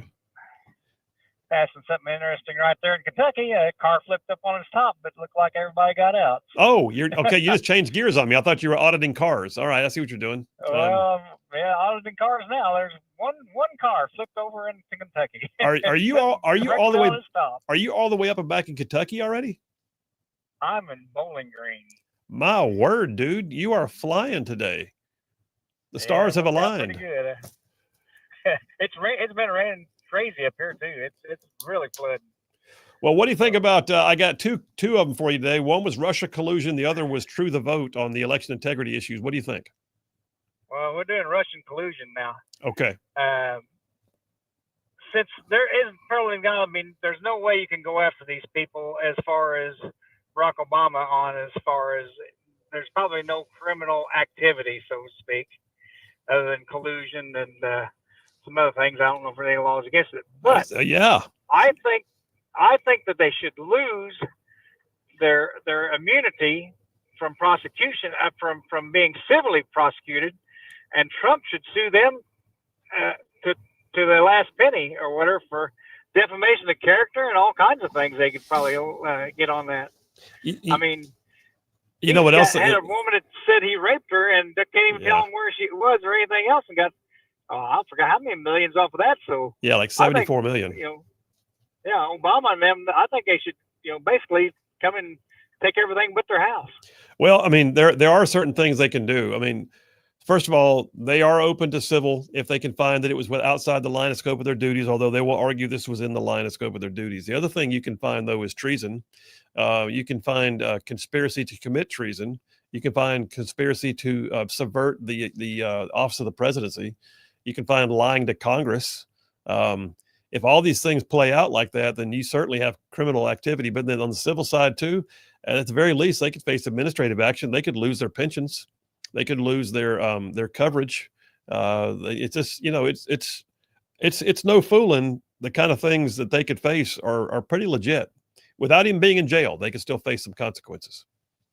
Yeah, well, I'm hoping something comes up, but like I say, you can hurt them mostly on the monetary thing, because that's what they did to a bunch of the Trump people, and you know they ruined their lives, and you know, through lawyers' fees and stuff, it bankrupted a lot of them. Yeah. So I think what's turned about is fair play, and I believe, of course, this would probably be held in a D.C. court, I would think, because it happened there, I'd say, and we know how the D.C. courts work, don't we? Well, they'd have to immediately seek a motion to recuse, or at the very least, you know, a change of venue. But it would probably all have to be in D.C. Circuit Court. Yes. I don't know, man. I look at it, and I don't know if we're going to wind up getting that level of accountability, which is so disheartening, because you see this constant, you know, level of unaccountability at that level. But at the very least, what I want is an acknowledgement that this really did happen. Really, really did happen. Exactly. And I want to stick it in the face of so many Democrats that tells me, oh, Obama is this and Obama that. And, you know, he was just, you know, the golden boy and stuff. Yeah, he's golden, all right. Yeah. Through corruption. Yeah. But, fool's gold. But yeah, fool's gold. Exactly. Well, I don't know, man. I'm watching to see, but we still got time. I think there's still more documents that they're still got to declassify. We were talking off air briefly today. Apparently, during the show, the same director of national intelligence released like 2,500 never before seen pages on the Martin Luther King thing. 230,000. I'm sorry, 230,000. 230,000 that had never been released. Yep. What in God's name? Yep. That's like an entire warehouse. It's a lot. Been tucked away with the Raiders of the Lost Ark archives and all that. The Ark of the Covenant. Ark of the Covenant's in a box right next to it. Yeah. Wow. 230,000 documents. What did they do? Document him from birth to death? I would say. I mean, my God. I don't know. I don't have that many interesting things happen in my entire life. No, in fact, if you how many truckloads would that fill up? You know, if you had to haul that back and forth, it'd be several. It'd be several. I don't know, man. More to come on it, but I do think that we're going to see some more stuff unfolding. I think it's significant. Two things are significant here. One is they did release it on a Friday, which oftentimes is where you try to kill news. But they released it on Friday and immediately went on and made the Sunday rounds. You know, Tulsi Gabbard did. But then the other thing is she also immediately referred it to the Department of Justice for criminal investigation. And that is a next level. That's not just a news story. That's a next level. I referred it. And we got about 20 seconds, man. You got any closing comments? I'm just hoping that Pam Bondi doesn't play the old director of the FBI saying, you know, we're not going to prosecute anything or whatever. Like he was the arbiter of the prosecutors instead of just what he was, the head of the FBI. More to come, brother. More to come. Hey, I'm glad you already made it pretty much back to home. So be safe on the road. We'll talk to you tomorrow. All right. All right. Thank you, Phil. Have a good one. All right. Thank you. And thank all of y'all out there. Do not forget there's more of us than there are them. God is still very much on his throne. And oh, yeah, stay in the fight.